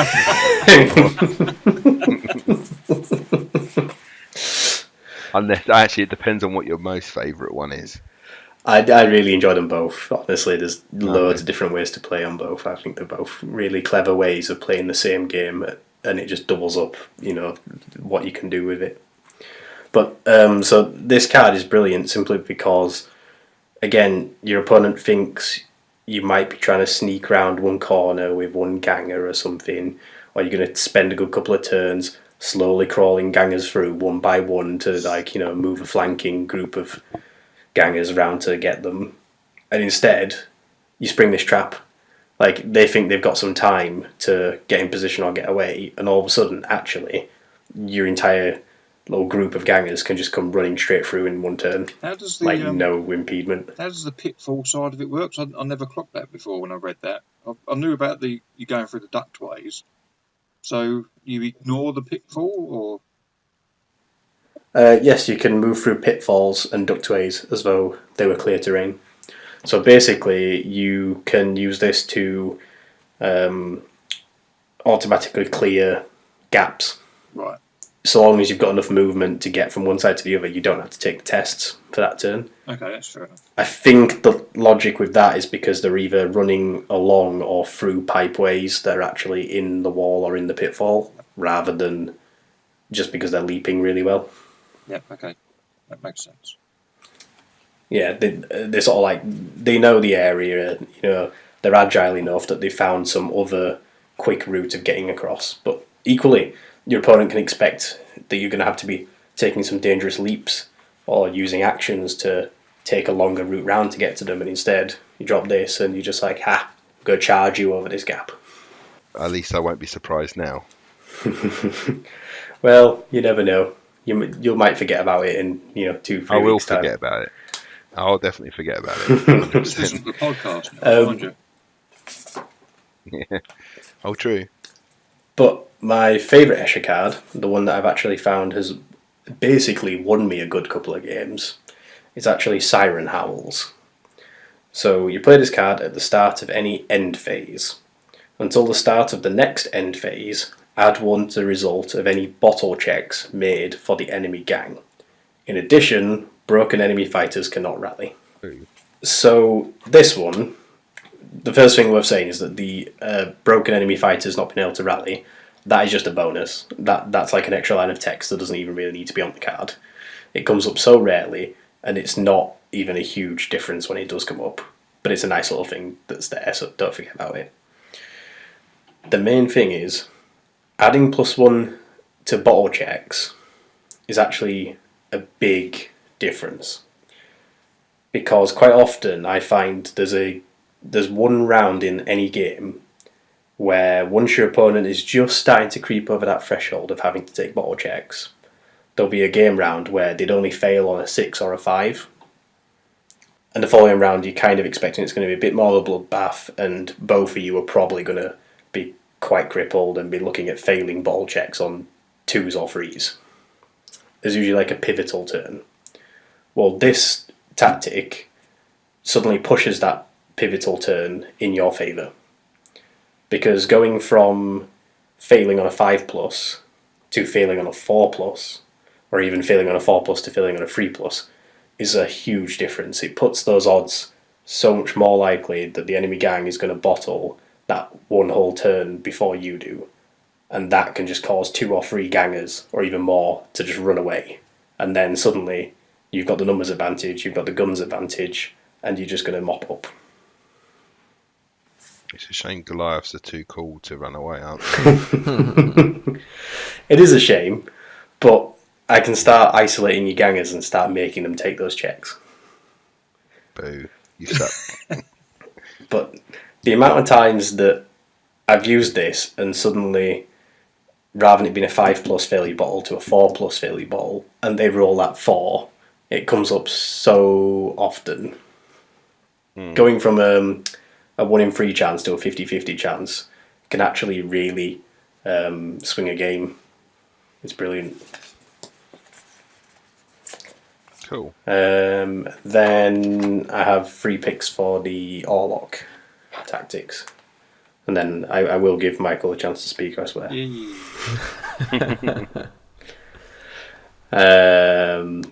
So which ones are there for these? Alright, so my third favourite Orlok tactic was Bond of Brotherhood. And I think this is one of the ones like Michael was alluding to, that some of these tactics cards, they do really feel like a lot of the flavour of the gang is actually in these cards. Play this card at the end of any friendly fighter's turn, when they are within 3 inches of a friendly fighter who is seriously injured. The fighter can immediately make a fight basic or shoot basic action. This is in addition to the 2 other actions that they can make during their turn. So basically what you might do here is you might use 2 move actions to run up to your bleeding out buddy. And then because you've ended your turn within 3 inches of them, you can play this and you get to actually shoot or fight.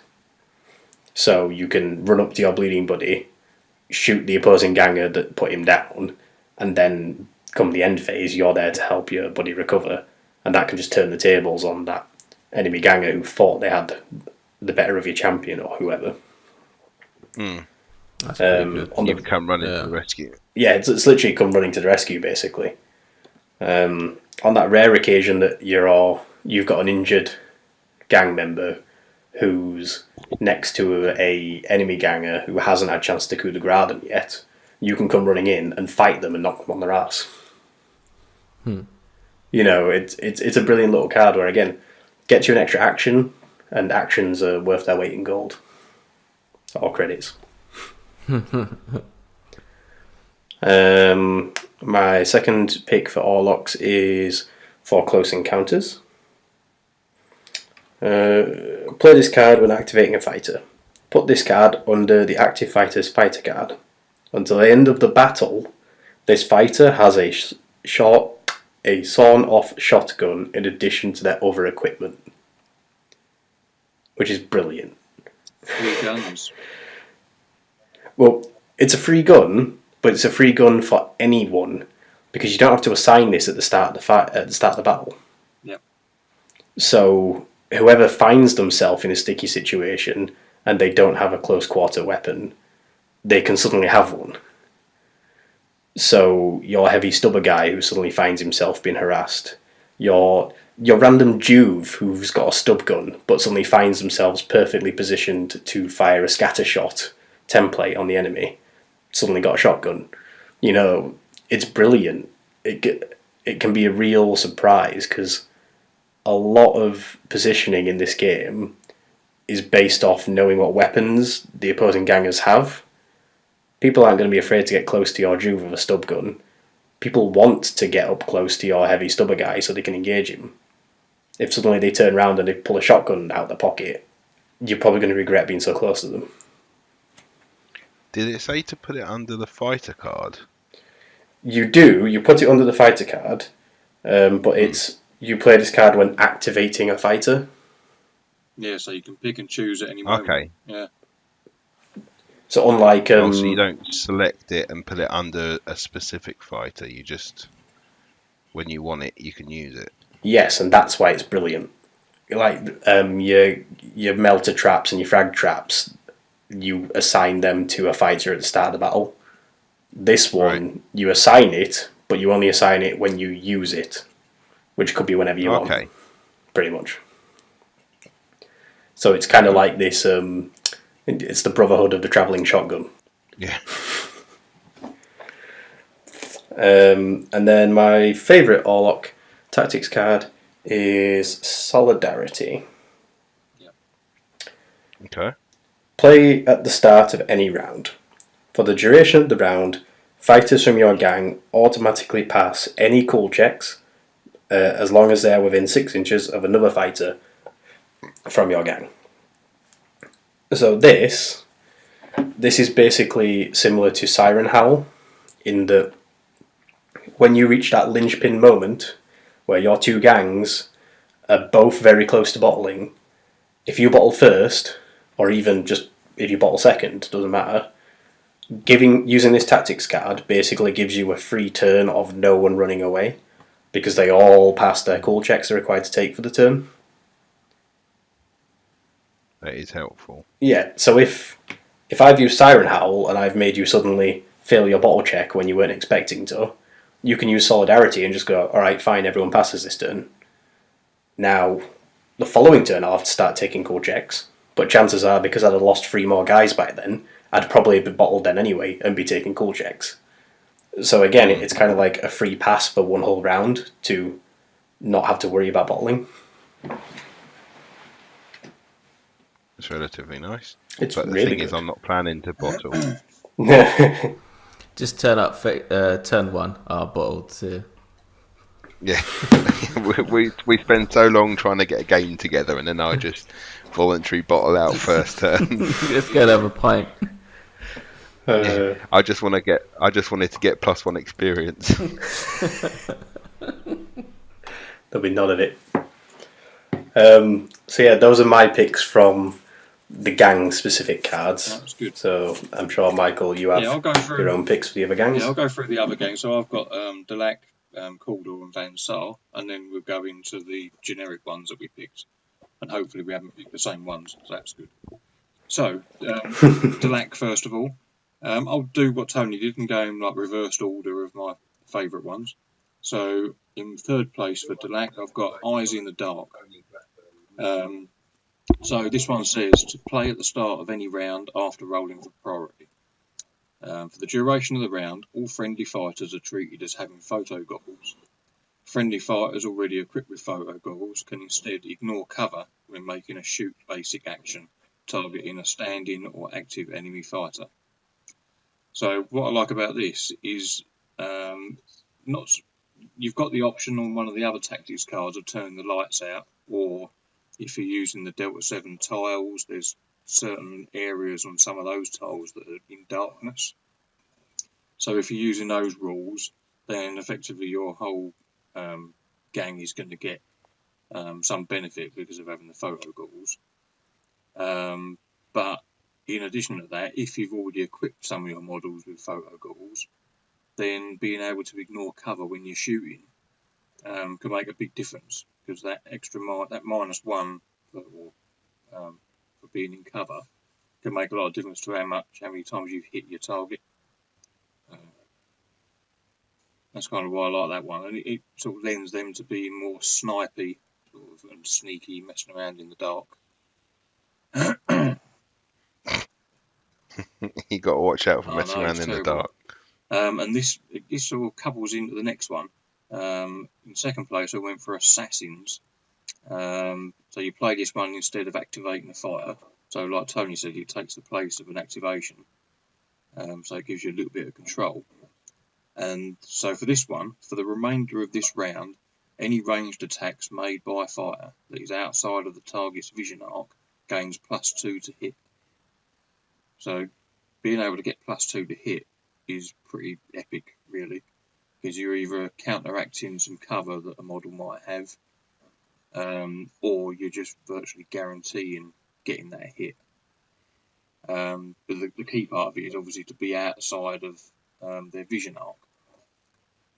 So a canny opponent is going to try and anticipate where you're going to try sneaking up behind, but sometimes that's just not possible. So if you can get behind them, you can shoot them in the back of the head and then take out a load of models. So I'm liking that one. And then my number one for Delac, play at the start. This is Faceless, and I think this one fits the theme of the game, what they're trying to create. So you play this at the start of any round after rolling for priority. Choose 2 of your fighters anywhere on the board. These 2 fighters swap positions, even if they are engaged in melee. So it also says that leaders, champions, brutes, and hired guns, or seriously injured fighters can't be moved using this card. So you're essentially swapping Jews or gangers around the board. But it could be that you've got one guy in a forward position that would be ideal if he happened to have a flamer or something like that, a template weapon, or one of these mysterious shotguns with their scatter shots. And then you just swap the models around, and all of a sudden you're laying down some templates or some other goodness in someone's face. That's a good one. I like that. It's like, haha, look, it's pretty cool. Or this guy you think you're going to kill because he's just a shooty guy, and you're going to charge into combat, and now I've just swapped him with my combat monster. Yeah. You can also use it to save a vital ganger as well, because you suddenly just swap them out for a Juve. Yep, here you go. Murder him instead. Yeah, kill the new boy.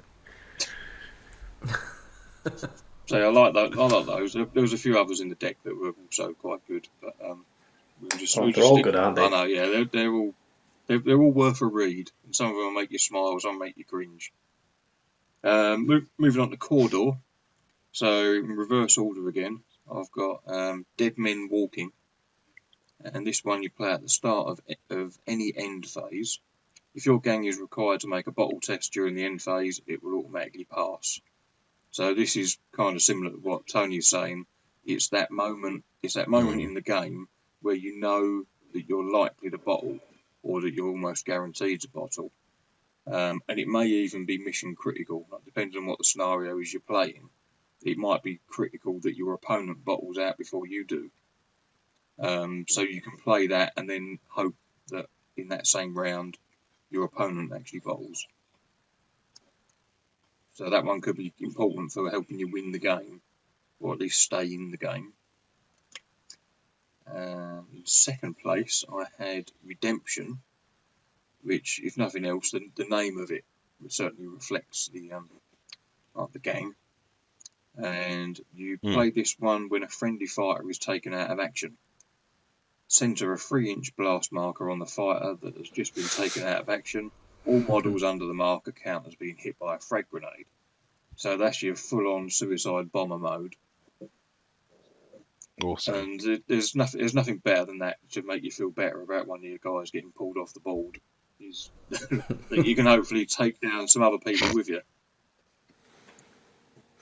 Oh no, did you kill my Jew? Oh, I'm so disappointed. Oh, what a shame. Yeah. Boom. Exactly. And then my favouriteest one of all for the Cawdor gang is Effigy of the Damned. Players at the start of any turn choose a terrain feature at least 6 inches in diameter or a board tile. For the duration of this turn, any models entering or beginning their turns in the affected area must roll to see if they catch fire, just as if they have been hit by a weapon with the blaze trait. And you think, for me, the fact that, okay, choosing a piece of terrain is a bit more tricky because It depends on what you've got on the board. But if you're playing in 2D mode, it's a whole 12-inch tile. And effectively, you could have your entire enemy's gang on that one tile, whether it's at deployment or maybe in early turns of the game. And you could effectively set their entire gang on fire. And that's just too awesome to give up. Now, that is some brilliant ball control. Yeah, I was going to say that is mad Tony card. You could basically win the game before you've even rolled any dice, effectively, couldn't you? If in deployment, if they're all on one tile, then you play this card at the start of any turn, so it could be your opponent's turn if they go first, and then all of a sudden all their guys are on fire, taking wounds or getting seriously injured or something. That's it. Right, reset. Let's have another game. Would you not have to still be within like the tile or 6 inches of the tile to do it? No, there's no range on it. So it could be anywhere on the board. Ridiculous. Yeah. it's just so it's just so good. So that is my standard. You would lose friends very quickly, though, wouldn't you? Yeah, but you'd only do it once per opponent, just to give them all a taste. Feel the flames. or you never know, you might not. Well, it'd be like playing Eren, where he has his free blaze template bullets on his shotgun. This tactic is legit. Yeah, true. Finally, those guns seem really powerful, Eren. Sorry, he's been doing well, bless him. Right, so finally I've got Bansar, and then in third place for them I've got Overcharge. So you play when a fighter makes a range attack.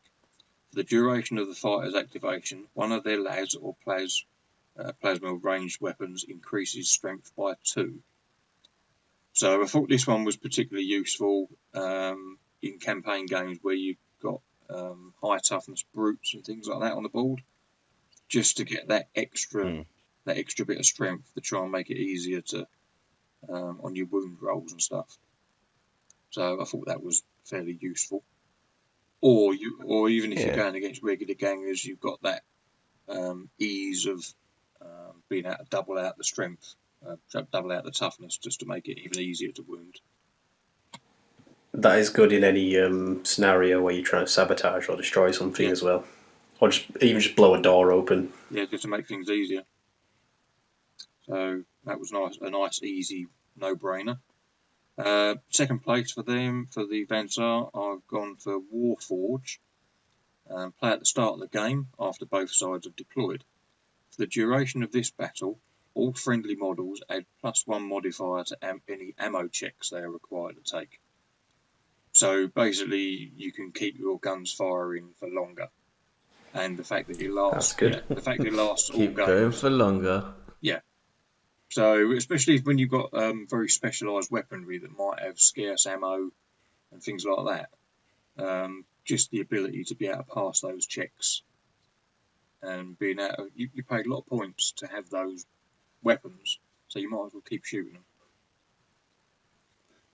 Well, definitely. And then in first place for the Bansar, I went for Enhanced Auspexes. Play instead of activating a fighter. So once again, you've got that activation control. For the remainder of the round, friendly fighters may fire through line of sight blocking terrain, such as doors and barricades, but not through any impassable terrain. These shots suffer a -2 penalty to hit, and the target's armour save is increased by 1. So in this case, you're not necessarily trying to injure someone, although that would obviously be nice. But it's the opportunity of being able to pin someone that never thought they was actually going to get pinned. If you can be the other side of the door, your opponent's got some models there thinking they're quite happy because your model position might mean that you haven't got the activation points to be able to walk up to the door, open the door, and then do anything. So they think they're safe, but you could merrily be the other side of the door and just shoot straight through it. So, could you shoot straight through with a flamer? Yes. So the -2 to hit doesn't apply. It's a bit naughty, but nice. But the flame's just licking underneath the door. That's all it is. Or the door's getting really hot. I was going to say, to be fair, you've already set fire to their entire team in one go. I don't think shooting a flamer through a door is going to matter. Fight fire with fire. In fact, fight everything. Said no with fire whenever. Is the equaliser. It's a destroyer. So yeah, I like that one. I like the idea. I like Tony's jumping down from a really high level. It's just being able to catch your opponent unawares, having an attack come from a direction where they thought they were safe. I really like that. Just to put your opponent on the back foot. Cool. Yeah. All right, brilliant. Okay, guys. That's the cards that Michael and Tony have noticed. If you guys have got any favourites, feel free to whack your opinions up on Facebook on our group, and we'll have a little read and see what some of your guys' favourites are. Maybe if I might put it as one of the questions on the release of this podcast. Yeah, it's not a bad idea. So if you guys want to contribute in and say which ones you like, then that would be awesome too. So that's the end of that one. So we've had a bit of a Tony and Michael chat, and now it's time for Eren. Yeah. So we're really spreading the love round today. Before we do that, we could do the generic tactics cards. Oh yeah, the generic ones. I've jumped too far ahead too quickly. So I'll carry on, Tony. I've got my cards in my hand, so I'll go with my top three. What I was going to say is, how about we find out which ones we picked each? So what was your third favourite generic tactic? Right. So in third place, I had History of Violence. Whereas I had Ricochet. So you do History of Violence first. Okay. That's good. So that's two different ones. All right, so we'll just do the third place ones. So, History of Violence. Play during the pre-battle sequence, during Step 5, choosing crews. Nominate one fighter from your opponent's starting crew. That fighter is unwilling to face your gang in combat, so may not be selected for this battle. Your opponent must immediately discard that fighter and select another, following the same crew selection method as already used. And what I like about that is if you're in an underdog situation, perhaps, and you're hopelessly outclassed by the other gang, you can effectively take away one of their really good playing pieces, and it can be it could be their leader. You just say, nope, your leader's not taking part in this, and then they've got to pick another model to take the place of the leader. So you can just really mess up with their plans. Oh, your guy with the plasma cannon, yeah, he's very scared of us today. He doesn't want to fight. Honest. Yeah. So I just like that, because sometimes you get to a point in a campaign or your gang where you've got some really clutch models that you just can't do without. Your whole tactic revolves around that model. You get the gangs that have got Overseer and using that to fire their multiple heavy weapon guys multiple times. Well, you take away that leader model, and then all of a sudden they can't do that. You're full of dick moves today, aren't you, Michael? It's not me. It's in the cards, honest, Governor. Right, Tony, go with your. Yeah, I was going to say, speaking of dick moves, Ricochet is somewhat a little bit of a dick move from Lady Luck. So, play this card after making an unsuccessful hit roll for a ranged attack that does not have the blast or template. So, it has to be an actual bullet or laser beam, whatever. Pick another fighter within 5 inches of the target, even if they are not visible to the attacker, and roll to hit against them. Do not roll the firepower dice again. So, if you fire your plasma gun or your fancy weapon, and you're unlucky enough to miss on what you thought was a pretty guaranteed shot, play this card, and in fact, you might end up hitting another target from the enemy gang within 5 inches of the original one. But he might even be round a corner. That target might even be a more high-value target as well. Yeah. Oh, you thought you were hiding your leader around that corner? Well, unfortunately for you, I missed the ganger round the corner from him. So now the plasma round's going to hit you instead. I just think this one's this one for me is such a target of opportunity one, but it's so good when it comes up. Like, you'll probably have one, maybe two moments in a game where you can use it, but it will just be worth doing it every time, pretty much.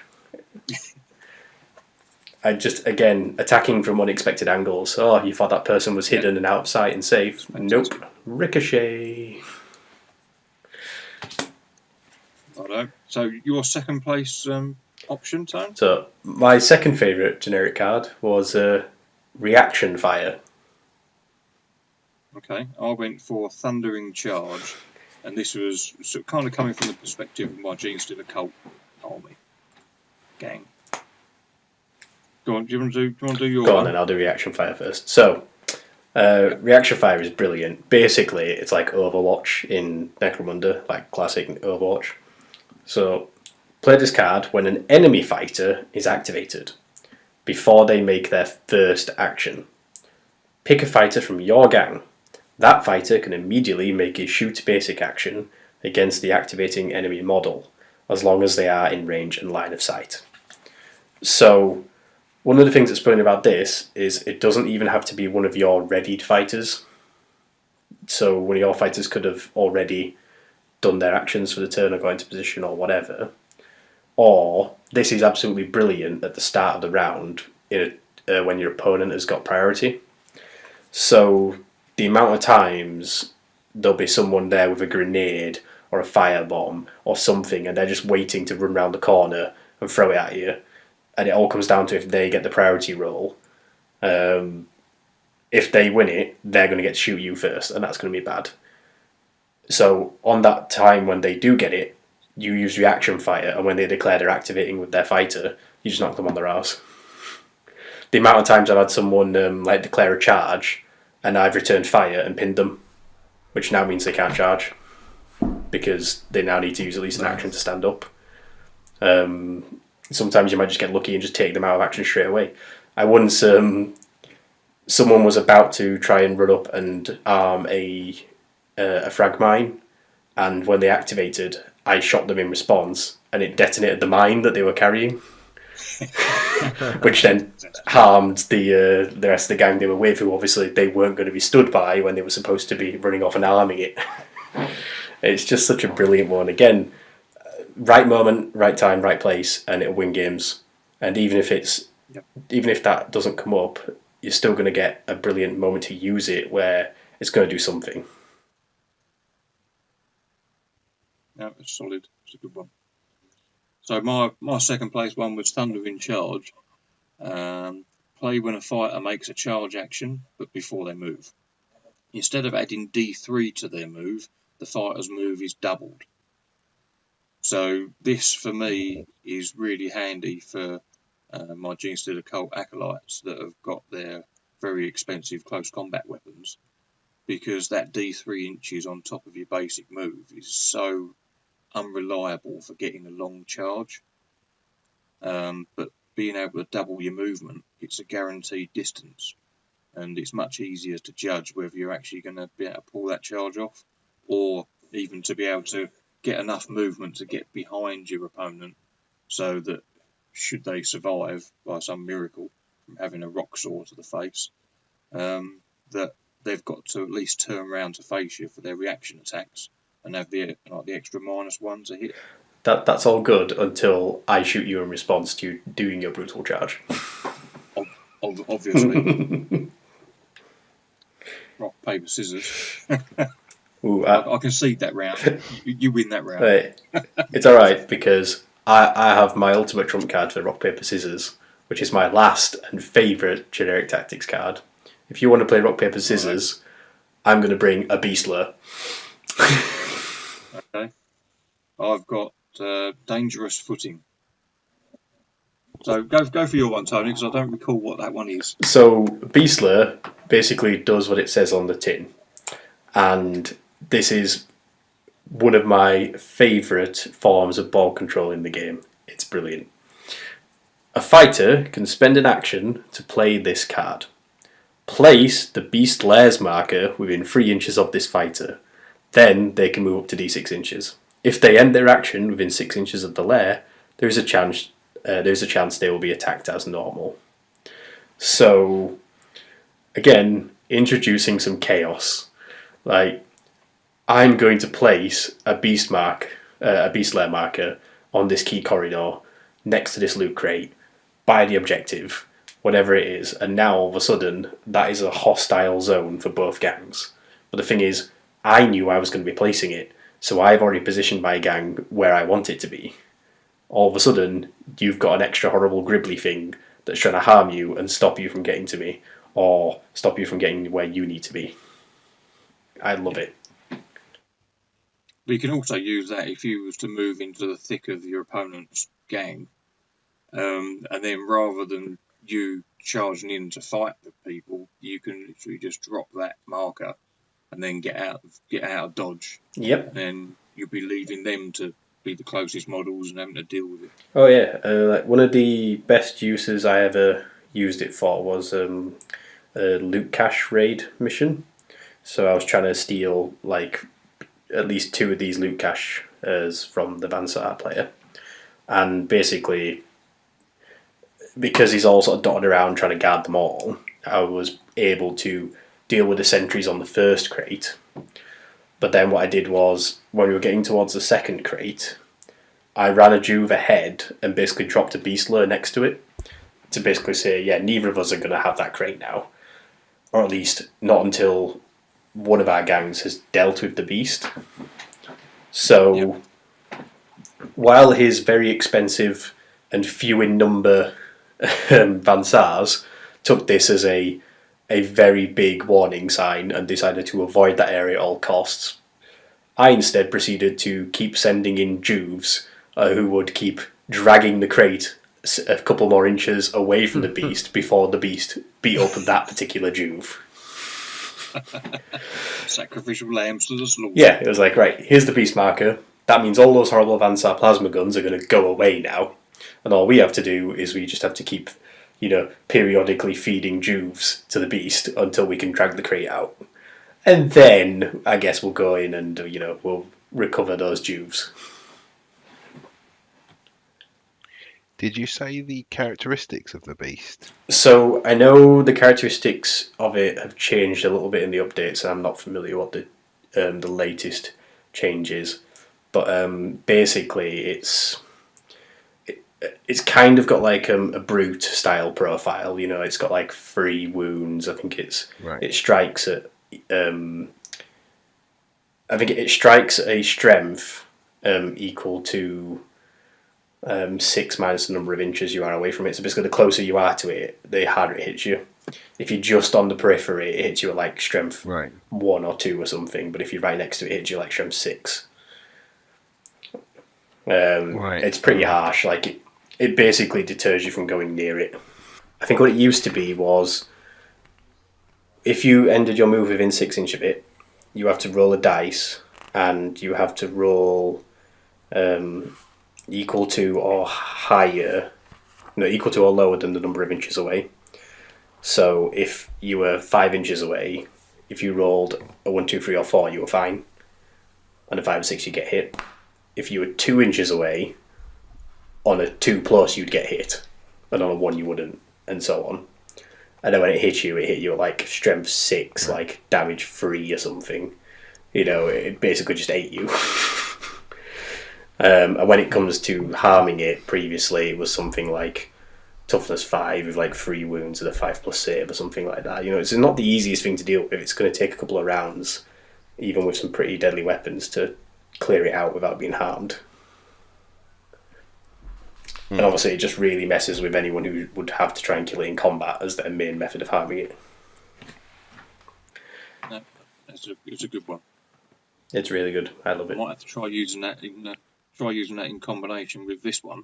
So, Dangerous Footing is a class one. It really does feel naughty when you're doing it. You're going to want to have a shower afterwards. So, you play this when your opponent activates a fighter. Immediately place a Pitfall Crater marker beneath the fighter. The fighter must take an initiative test. If the test is passed, the fighter makes a move action to safety and their activation continues. If the initiative test is failed, the fighter falls into the crater and is immediately taken out of action. The pitfall crater remains in place for the duration of the battle. So I managed to have a game against one of my mates. He's still my friend, which is nice. I played it at deployment in a corridor in a 2D game, and he had his leader with 2 other gangers in base contact with him behind the leader. And I just looked at the board as he set it up, and I started to feel a bit unclean. And I said, "Oh, sorry about this." And I just threw the card down at the start of the game. And his leader managed to pass the initiative test, but the other 2 guys promptly fell down the hole. And then it also meant that the leader was behind the pitfall marker, because that was the shortest distance to move her.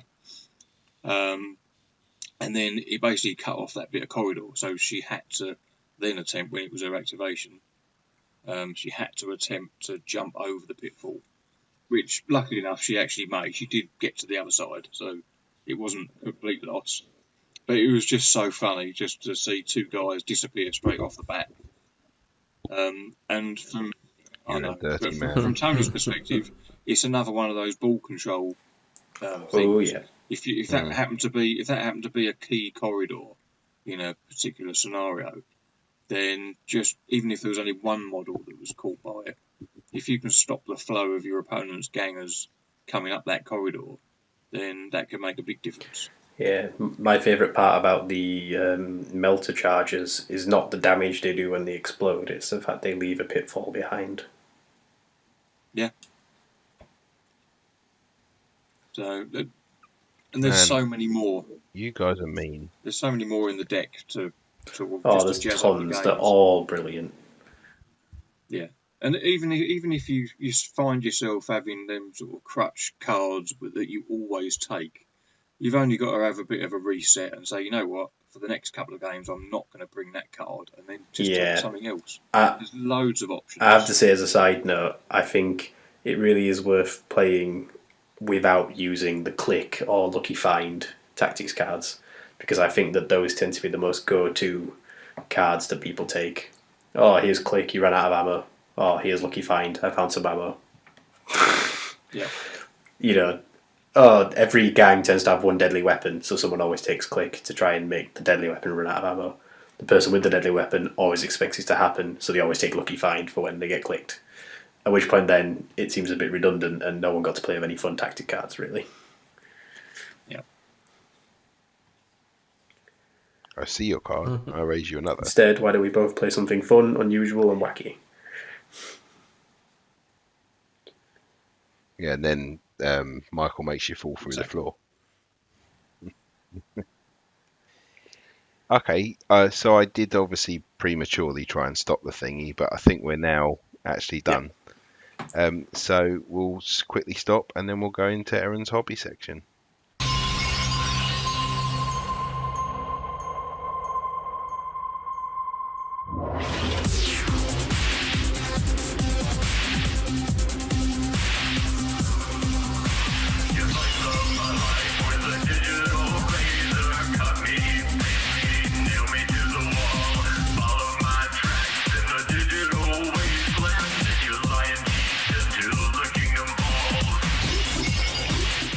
Okay guys, it's the hobby section, so now we're going over to Eren, who will start us off, and all the other guys will just jump in. Yeah, just feel free to chime in whenever. So I just want to talk about bases and bases on the cheap. Not necessarily you could do it for Necromunda, Kill Team, 40k, whatever. What are those games? I've never heard of them. I don't know, some games that are kind of play and whatever. So at the moment, I think you can get bases from GW for £4 for about 10 for the kind of Necromunda looking ones. Yep. Or you can go and get resin bases from other retailers, and they're like £5 to £10 for sometimes only 5 maybe. And yeah, that comes off really expensive once you start getting like horde armies, or if you play more than one group in Necromunda or different armies in Kill Team. So yeah, it starts to add up a little bit.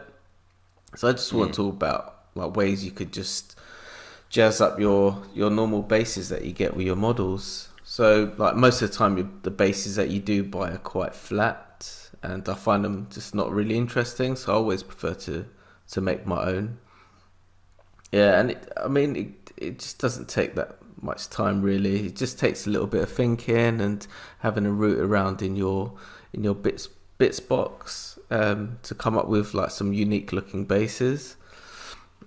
So yeah, so I usually start off with sort of coming up with a theme, something quite that suits your army. So in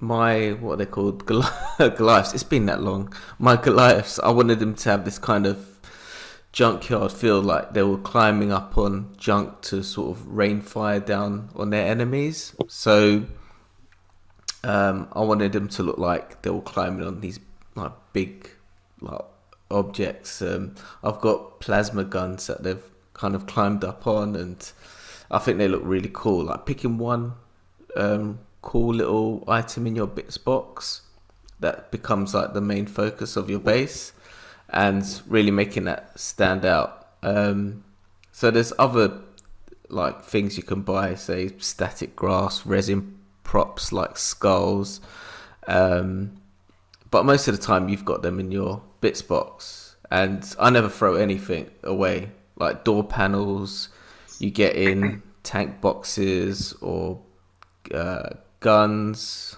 they make like great bits for your mini to stand on. So every time I go to like the beach, for example, I collect sand and stones because it's just great basing material and it's cheap. So I'm always on the lookout for stuff like that. What I've done with that is I was listening to a different podcast, and I've started doing it. But I know you used your coffee machine today. But if you get the coffee grounds from that and that dry back out, it's slightly finer than sand. Because I find sometimes the grains of the sand are a bit too big. They look a bit, because I want more of a finer dust. Okay. So I just dry out coffee grounds now, so I don't even have to hunt around for sand anymore. I've never tried that because I'm always throwing those little capsules away. So maybe I could open them up and dry them out and just do something. I've just got a little plastic cup by a window, and all my coffee grounds just dry out, and that's what I've used to partly base my 2 squigs. It's quite interesting. I like to. Then your bases have a rich roasted taste. Yeah. That's it. So, why is my KR boxes smell of coffee grounds? No reason. Those international travellers, isn't it? I use the sponge for filters. I think when it comes to making your own bases, there's always that sort of the initial buying in phase where you end up spending quite a bit, but over the long run, it pays off, I think, at the end. Because I've still got stuff that I bought years ago, and it's still coming in handy. Another thing I usually buy is like really cheap brushes, and then cut off the bristles, and you can make foliage, and it's cool. It looks great, I think, on the model. I've made some foliage for my my Death Leaper model for my Tyranids, and that's just from brushes, and it looks really cool. Like you just got to get into that mentality of finding a use for everyday bits you see when you're shopping or come across at home. You just might get like a little spark, and it's like, I could use that in on this model, or how do you bunch your bristles together? Like when you cut them, because I've always fancied making grass types of bristles. With super glue, just kind of blob of super glue, bristles, and it just sticks. And you just kind of do that across the base. What? So you stick like a bit of glue on one bristle, and then just put it straight onto the base. Otherwise, it gets a bit too messy if you start messing around with like one bristle at a time. I just kind of do it in big clumps. Or could you super glue the tip of the brush before you then cut the bristles out, and then you've got all the bristles already stuck together? I think you might have to take sort of the metal coating off the brush and then work that way. It might be a bit quite fiddly, so I just go in there with a pair of scissors and just cut that bad boy. Okay. Where was that? Yeah.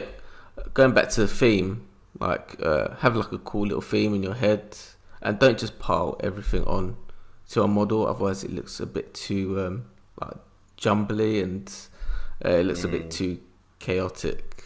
Yeah, just pick up like one cool looking thing and make that just the thing that really kind of brings your model to life, because you spend all that time painting a model and then you got like a really crappy base. You know, you want the whole thing to look great on the tabletop, because you've only got like a gang of say 10 models. You might as well put the effort into making them all look great.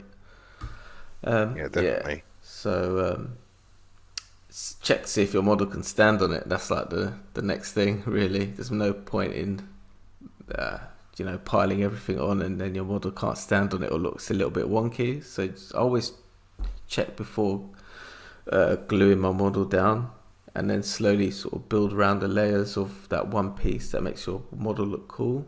Just kind of build it up slowly, and just work like that.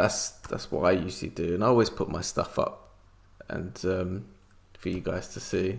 And I put a lot of time in those bases. I think they look really good.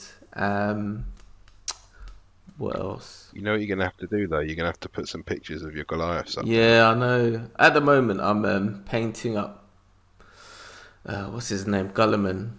So that's gonna be a bit slow going because it's got a lot of details at the moment, and it's it's a bit of a slow one. But I'm really enjoying it. I'm painting blue, which is really nice because you can really nicely highlight that. Whereas Blood Angels, it's a bit tough, painting them. So I've kind of left them to the side. So at the moment it's Ultramarines, Genestealer Cult, and my Goliaths. They're the things I want to really concentrate on at the moment. What I'll do weekly is I'm going to call you out on the group and say, have you done any more Goliaths? Then I'll do it again the week after until you post some pictures. You know what? Because I've been moving around my stuff. I've brought my Goliaths with me actually to my flat, so they're sitting there ready to be painted. I think I'm going to do them next after Gulliman. I might go back to my Genestealer Cult for a little bit.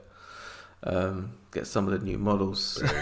Get some of those new models painted because they look great. I think they're really cool. And I won my. No, I haven't won a game yet with them. No, I need to. Get working on those guys. So going back to bases, Salute is a great place to sort of pick up little bits and pieces. And I told you about. Is it Zinc Industries? Oh, Zinc. Zinc, yeah, that's it. I wondered when you sent me the notes what Zinc. Zinc. Oh, did I put Zinc? It must have been like an auto. Yeah, I was like, what's Zinc? Like, is it like the brass etching that you get from Forge World that's now of a different metal? I was wondering what you're on about. No, Zinc. Oh, Zinc. Zinc, that's it. Not Zinc. Yeah. Like those guys are a great place to pick up little bits and pieces, especially their booth or during Salute, because they usually have like a £1 goodie bag section where they put their miscasts in, and that's great for like basing material. And I always pick up like quite a few bags of like wheels and cogs and ammo belts, and it doesn't matter if they're miscasts because you're going to cut them up anyway and stick them on your base. And I always buy the wheels, and I glue them in a way that it looks like the model's climbed up on top of them, and sort of the wheel is sort of below the base, if you know what I mean. You imagine like the whole wheel being there, but it's actually climbed up, so you only see half the wheel, and then. Or even if some of it's sort of buried in the ground. Exactly, and you just kind of hide those bits that you've cut around with bits of grass or whatever to make the model seem a little bit more thematic. And you missed out last year, didn't you? Because they closed the hall when you were going to go back. Yeah. But this year, that's usually like the first place Yeah. I go, because all the good stuff usually goes right at the start of the day. Got to spend less time drinking in the Yeah, pub. yeah. Just hit the hall, hit those big ones. And they're really great models, I think. They're really highly detailed and they look really cool. Once you've painted them, adding some like nice highlights. I might put some of my models up on the page to just kind of show you guys what I mean. Please do. Yeah. So what else? Oh yeah. I don't know if you guys have heard of Green. You must have heard of Green Stuff World. I love Green they're Stuff brilliant. World. I was checking out their webpage, and it's just grown so much. They've got cool little bits and pieces that I've never heard of before. They sell like resin skull, silicone molds for making your own bits from green stuff. They have textured rolling pins to create your own textured floors. So you can just grab one of those and create your own metal plates for your bases. Secret Weapon also carry loads of sort of unique bits and have a bunch of tutorials on their website to show you how to use their products. What I'd suggest from Green Stuff World as well as the rolling, because I've got some of the textured rolling pins already, but they've got rubber sort of thickness bands that go round the rolling pin, so you can keep it flat, because when you try and roll the green stuff, it's very difficult to make the texture flat. But with those dimension things on the pins, I know what you mean. You can keep it one consistent level the whole way down. Yeah. And then you could roll out a big bit of green stuff wide enough for the roller, and just do the whole thing. And then you've made multiple bases. Then just cut the circles out. Would you let it dry first before cutting it, or? I would definitely let it go a bit harder. It's like, because the other thing I love from that company is the cable maker, which I talk about all the time. Oh yeah, I've got that. Brilliant. Yeah, it's just the art of allowing the cable to dry enough to still be flexible, but not also collapsing your fingers when you're trying to stick it on. And I still haven't mastered that. I'm really not patient. I use a lot of water first, so it doesn't become too tacky, and then you can just roll it out. Or you could use a bit of Vaseline. And I know on Green Stuff World they use like sculptors. If anyone was ever going to have a pot of Vaseline handy. Yeah, I know. I've got a big tub of Vaseline here. Now, it's not even the rolling out. It's not a problem. It's once I've made an awesome cable, it's the fact I've got to try and then wait for it to cure enough so that when I pick it up to stick it onto my model, I'm not crushing it with my fingers. You got to use. And then also it's got to hold its own shape a bit. Be a bit more dainty. No, I've got fists of ham. Fists of ham. Yeah. I'm squashing anything soft. Actually, I was watching a YouTube video the other day, and instead of using green stuff, they used polymer clay, like Super Sculpey. And what they've done is they've rolled out the texture with the pin, and then they've baked it until the Sculpey becomes rigid, and then just broke it into bits, and then put that onto the base, so it looks like sort of cracked tiles, and then you can kind of fade in the edges to make it look like it's overgrown sort of temple or runes, or it looks really cool. Yeah, you get that kind of cracked effect once you've broken the Sculpey, and yeah, it looks really cool. I might even try that actually. I might grab one of the pins at Salute and have a little go. Yeah, the pins are good, but if you can get a roll, the rubber bands that come with it, they come in different sizes. I might. But it's really difficult to make it flat, universal shape. Yeah. Another thing, like, don't waste your money on textured technical paints. Those little pots with like sand in it. You can easily make your own from sand, and paint and PVA glue with a few drops of water and the color of. You can make your own colors as well. It's really easy, and I hate when I hear people pay £2-3 for one of those pots. It's a waste of money. Just don't do it. Because it doesn't even have to be GW paint at that point. No, it could be just be poster it could paint. Be whatever you want. It could be some really cheap paint, because at the end of the day, it's gonna go on your base and your base. So, another thing is creating snow for your bases. That's just baking soda and PVA glue. It's the same thing. Don't go wasting your money on like crazy technical paints from Vallejo or just do it with home stuff. Because what I did with the snow, I bought the powdered stuff that you can get from certain places. Because what I found when I did the baking soda and glue was eventually it just gave up and it would rub off when you put it in your foam trays and stuff. What, the stuff that you bought? The bicarb. Oh, the bicarb. No, the bicarb. Ah. Yeah, eventually it lost its strength. It might have been because I just didn't put enough glue in or whatever. But eventually, each time I pulled it out of a foam base, you just rub more and more off it. Okay. So I just bought like the snow effect stuff. Let me see and then just all you do is add glue and you just tap it on. But I've got two different ones. I've got one that's just essentially a white sand, and that's more tough.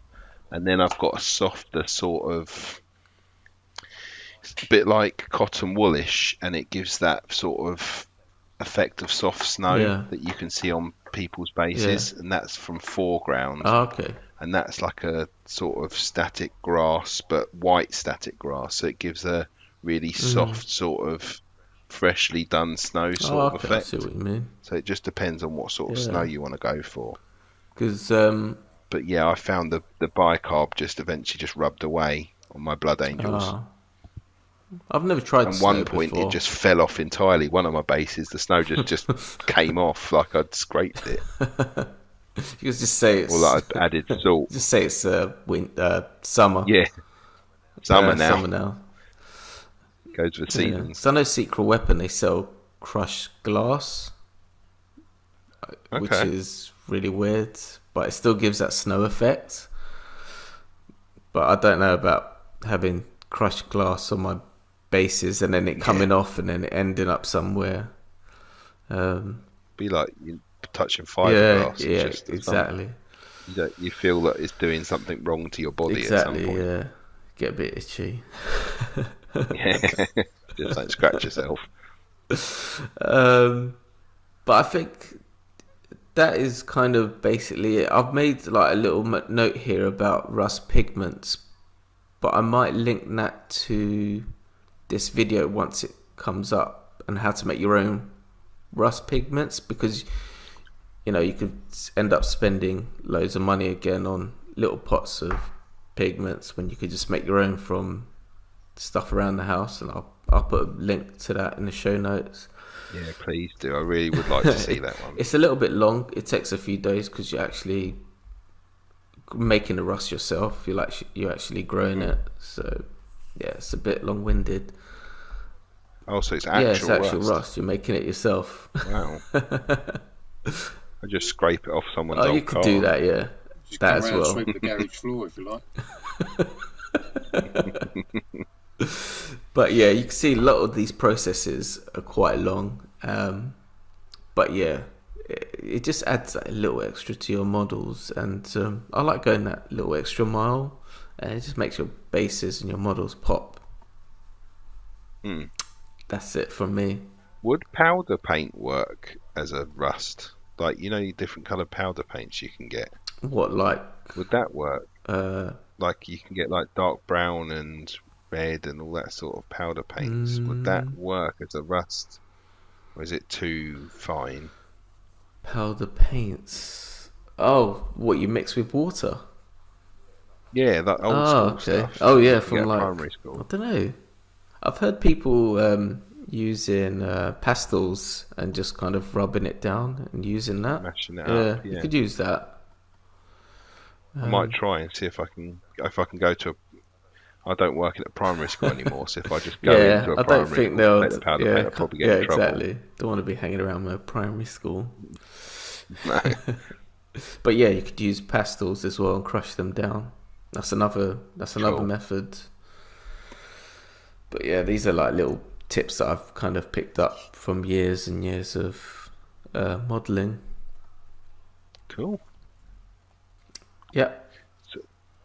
Okay, so then the other two things I wanted to add then so hopefully promoting hobby and bits and pieces is I run a separate Facebook group called the Frayed Paintbrush Hobby Progress Group, which is where you post your commitment at the beginning of the month, and then I create an album where you can add your finished ones at the end of the month, and it's just like a cool friendly group, because I know we're talking about hobby and sometimes people can get in ruts and find it difficult to get back involved again, and so it's just a group. It's not Necromunda specific, it's just any hobby where you just say, this is what I plan to do in February. So I've done the Preacher and now the two Sump and Croc. I'm going to see if I can get them both done this month.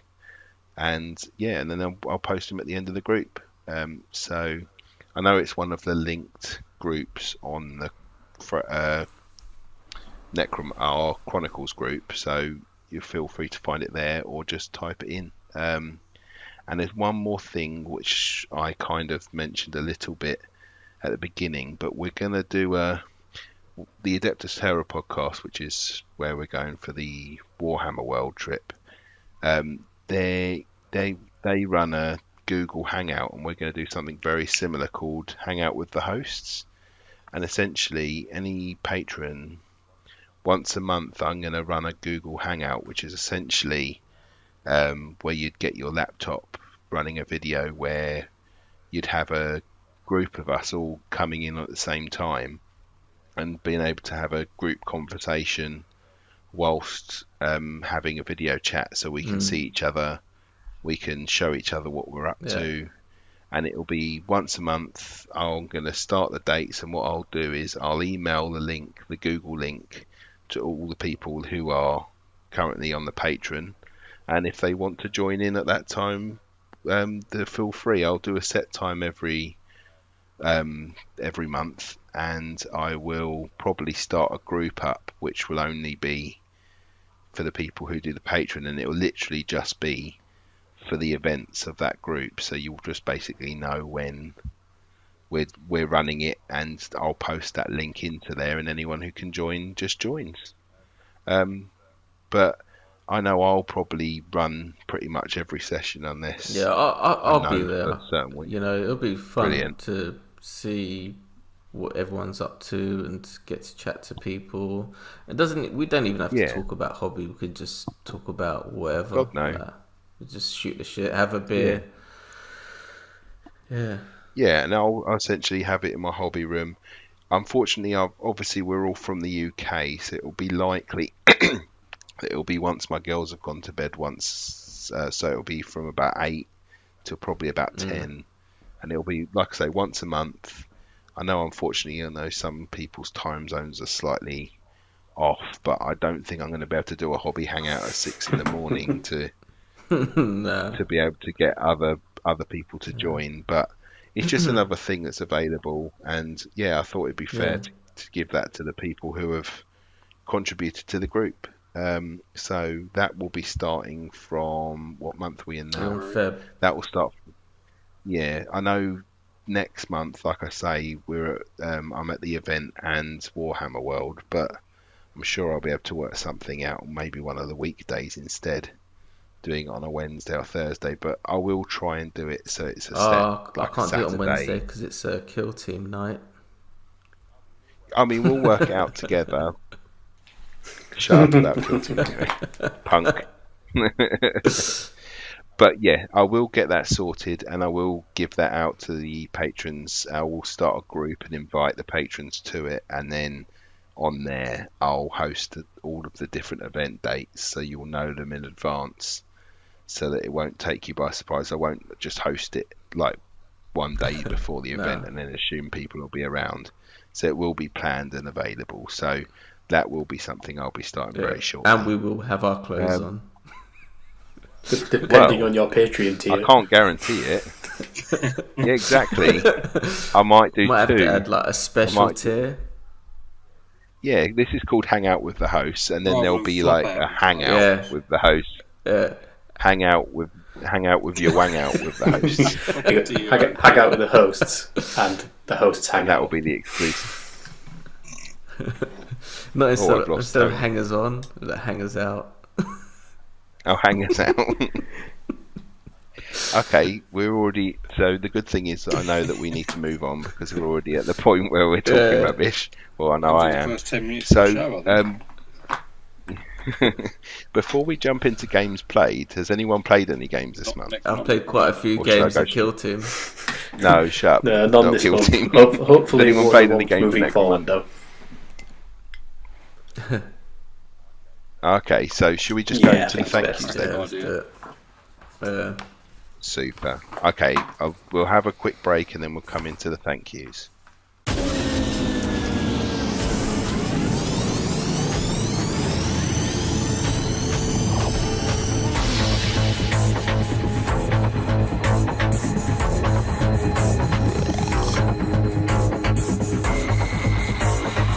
Okay, guys, welcome back to the thank yous. Like I said last month, every patron supporter, whoever supports in the month, I will call out. So, obviously, it being the first one, we've got a few to go through now, and then obviously it'll get a bit smaller next month. So, well, I'm assuming it will. I don't think it's going to get massive, but that's what she said.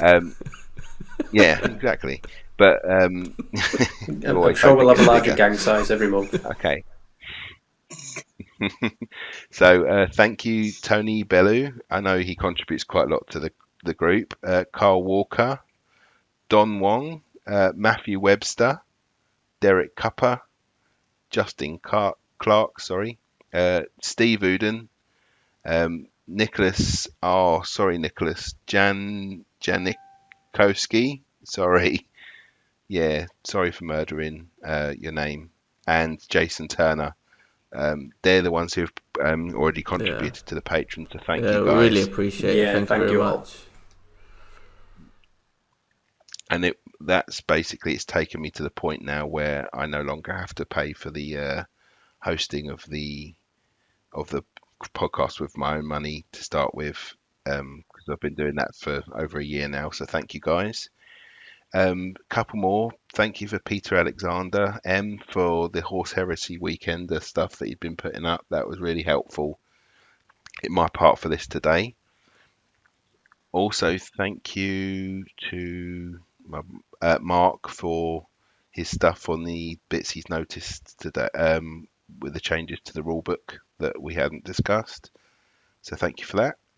And lastly, thank you for Kurt Ventis, who, with support for the Twitch, he also has a painting and hobby group called Forge Fathers on Facebook. So they've been posting videos on stuff they've been painting, like vlogs and stuff like that. So it's called Forge Fathers. So if you want to try and find them on Facebook, they've got things like videos and bits and pieces. They're painters and hobbyists. So now we're into the things that have caught our eye. So does anyone want to go first before me? There's only a couple of things for me this month. There's a guy called Richard Durrell.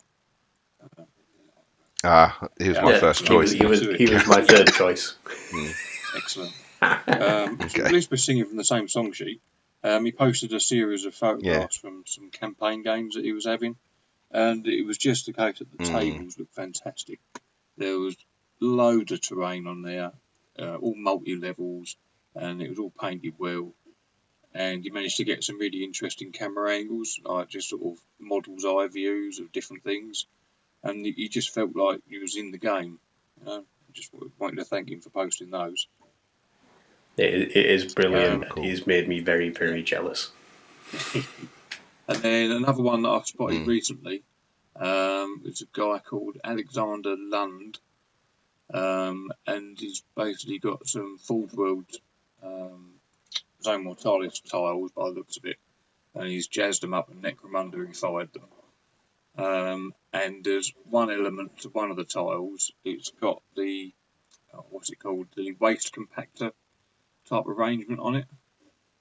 He's got like a couple of shafts in the hull with some gears and some cutting wheels on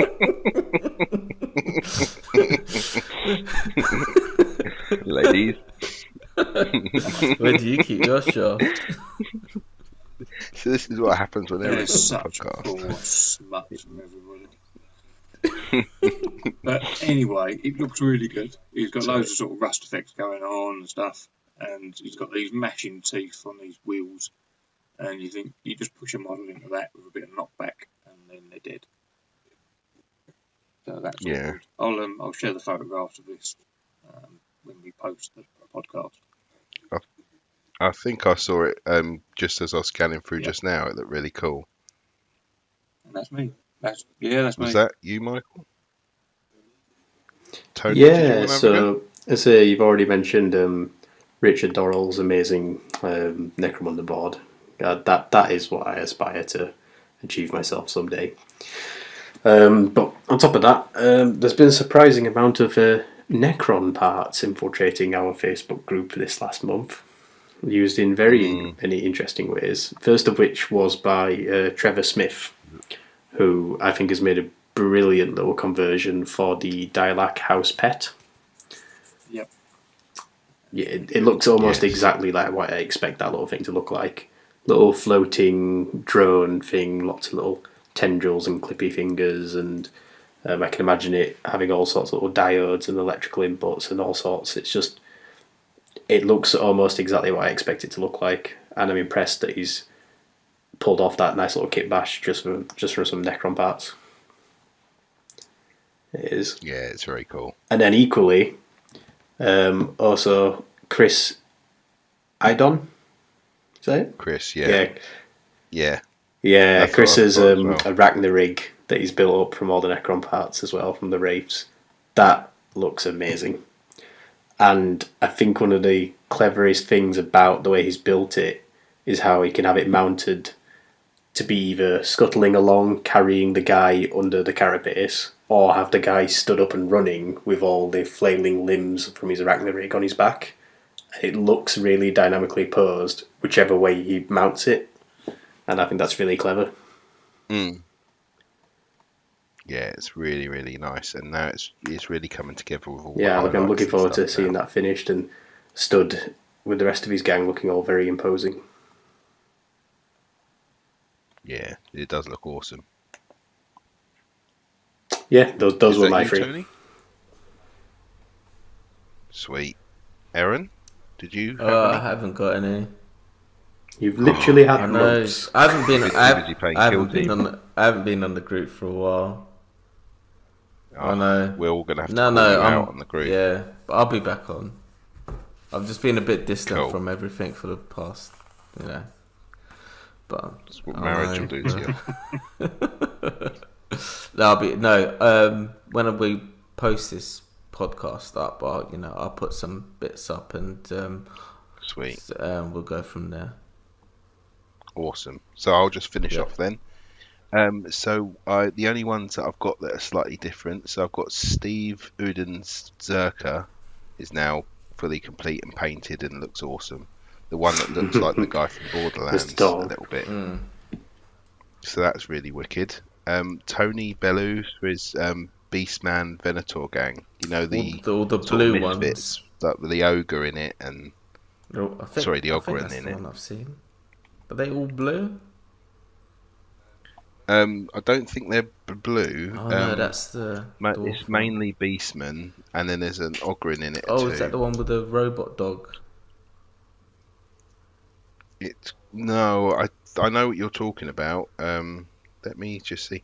If you go into the, there you go. You get to go into the group. If you go in now, and if you type him in, it's the first thing that will come up. It's his most recent post. This is bad radio. I'm gonna have I know, but it's done on a cutting mat. No, and he's got it's the one with the metal dog, right? That's it, yeah. I've seen it. Yeah, it looks got a couple of dwarfs and stuff. And then have I got any more? Oh yeah, the Summit Guides guy, the with the Cawdor bomb rats, which I already discussed, I think, earlier in this episode. He's using the Anvil ones. Yeah, they're cool. The Anvil bomb rats. But okay, so next episode will be, hopefully, if everything goes well, mainly at the bits from the from Yak Tribe, the Yak Tribe event, so interviews and bits and pieces of the Necromunda tournament. Maybe, at best, maybe if me and Tony are chatting for a bit at Warhammer World, or if Eren and Michael come along too. So what would that be in March? We'll have all of us.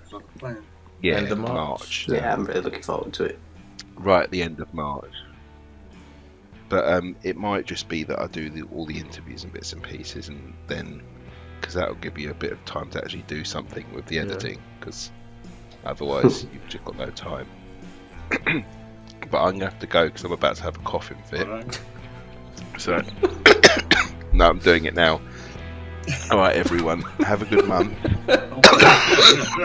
See, now you've made me take too long. Do you need the respirator? And if... No, I'm good. I think I just gassed myself. Okay, everyone, I'll chat to you soon. And, guys, I'll hopefully see you all at Warhammer World next month. Yeah. Awesome. Okay, guys, that's the end of Chronicles from the Underhive, and we'll see you very shortly. Bye. Bye.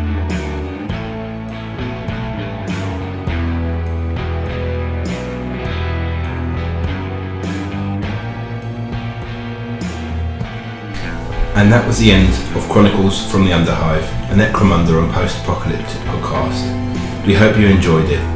All the things we talk about in this podcast can be found at the Chronicles from the Underhive Facebook group, where we'll post up links to all of the websites we discussed and the current projects we're working on. Come and join us and post up your Necromunda projects. We hope to see you there, and may you never roll a double on your gambling den.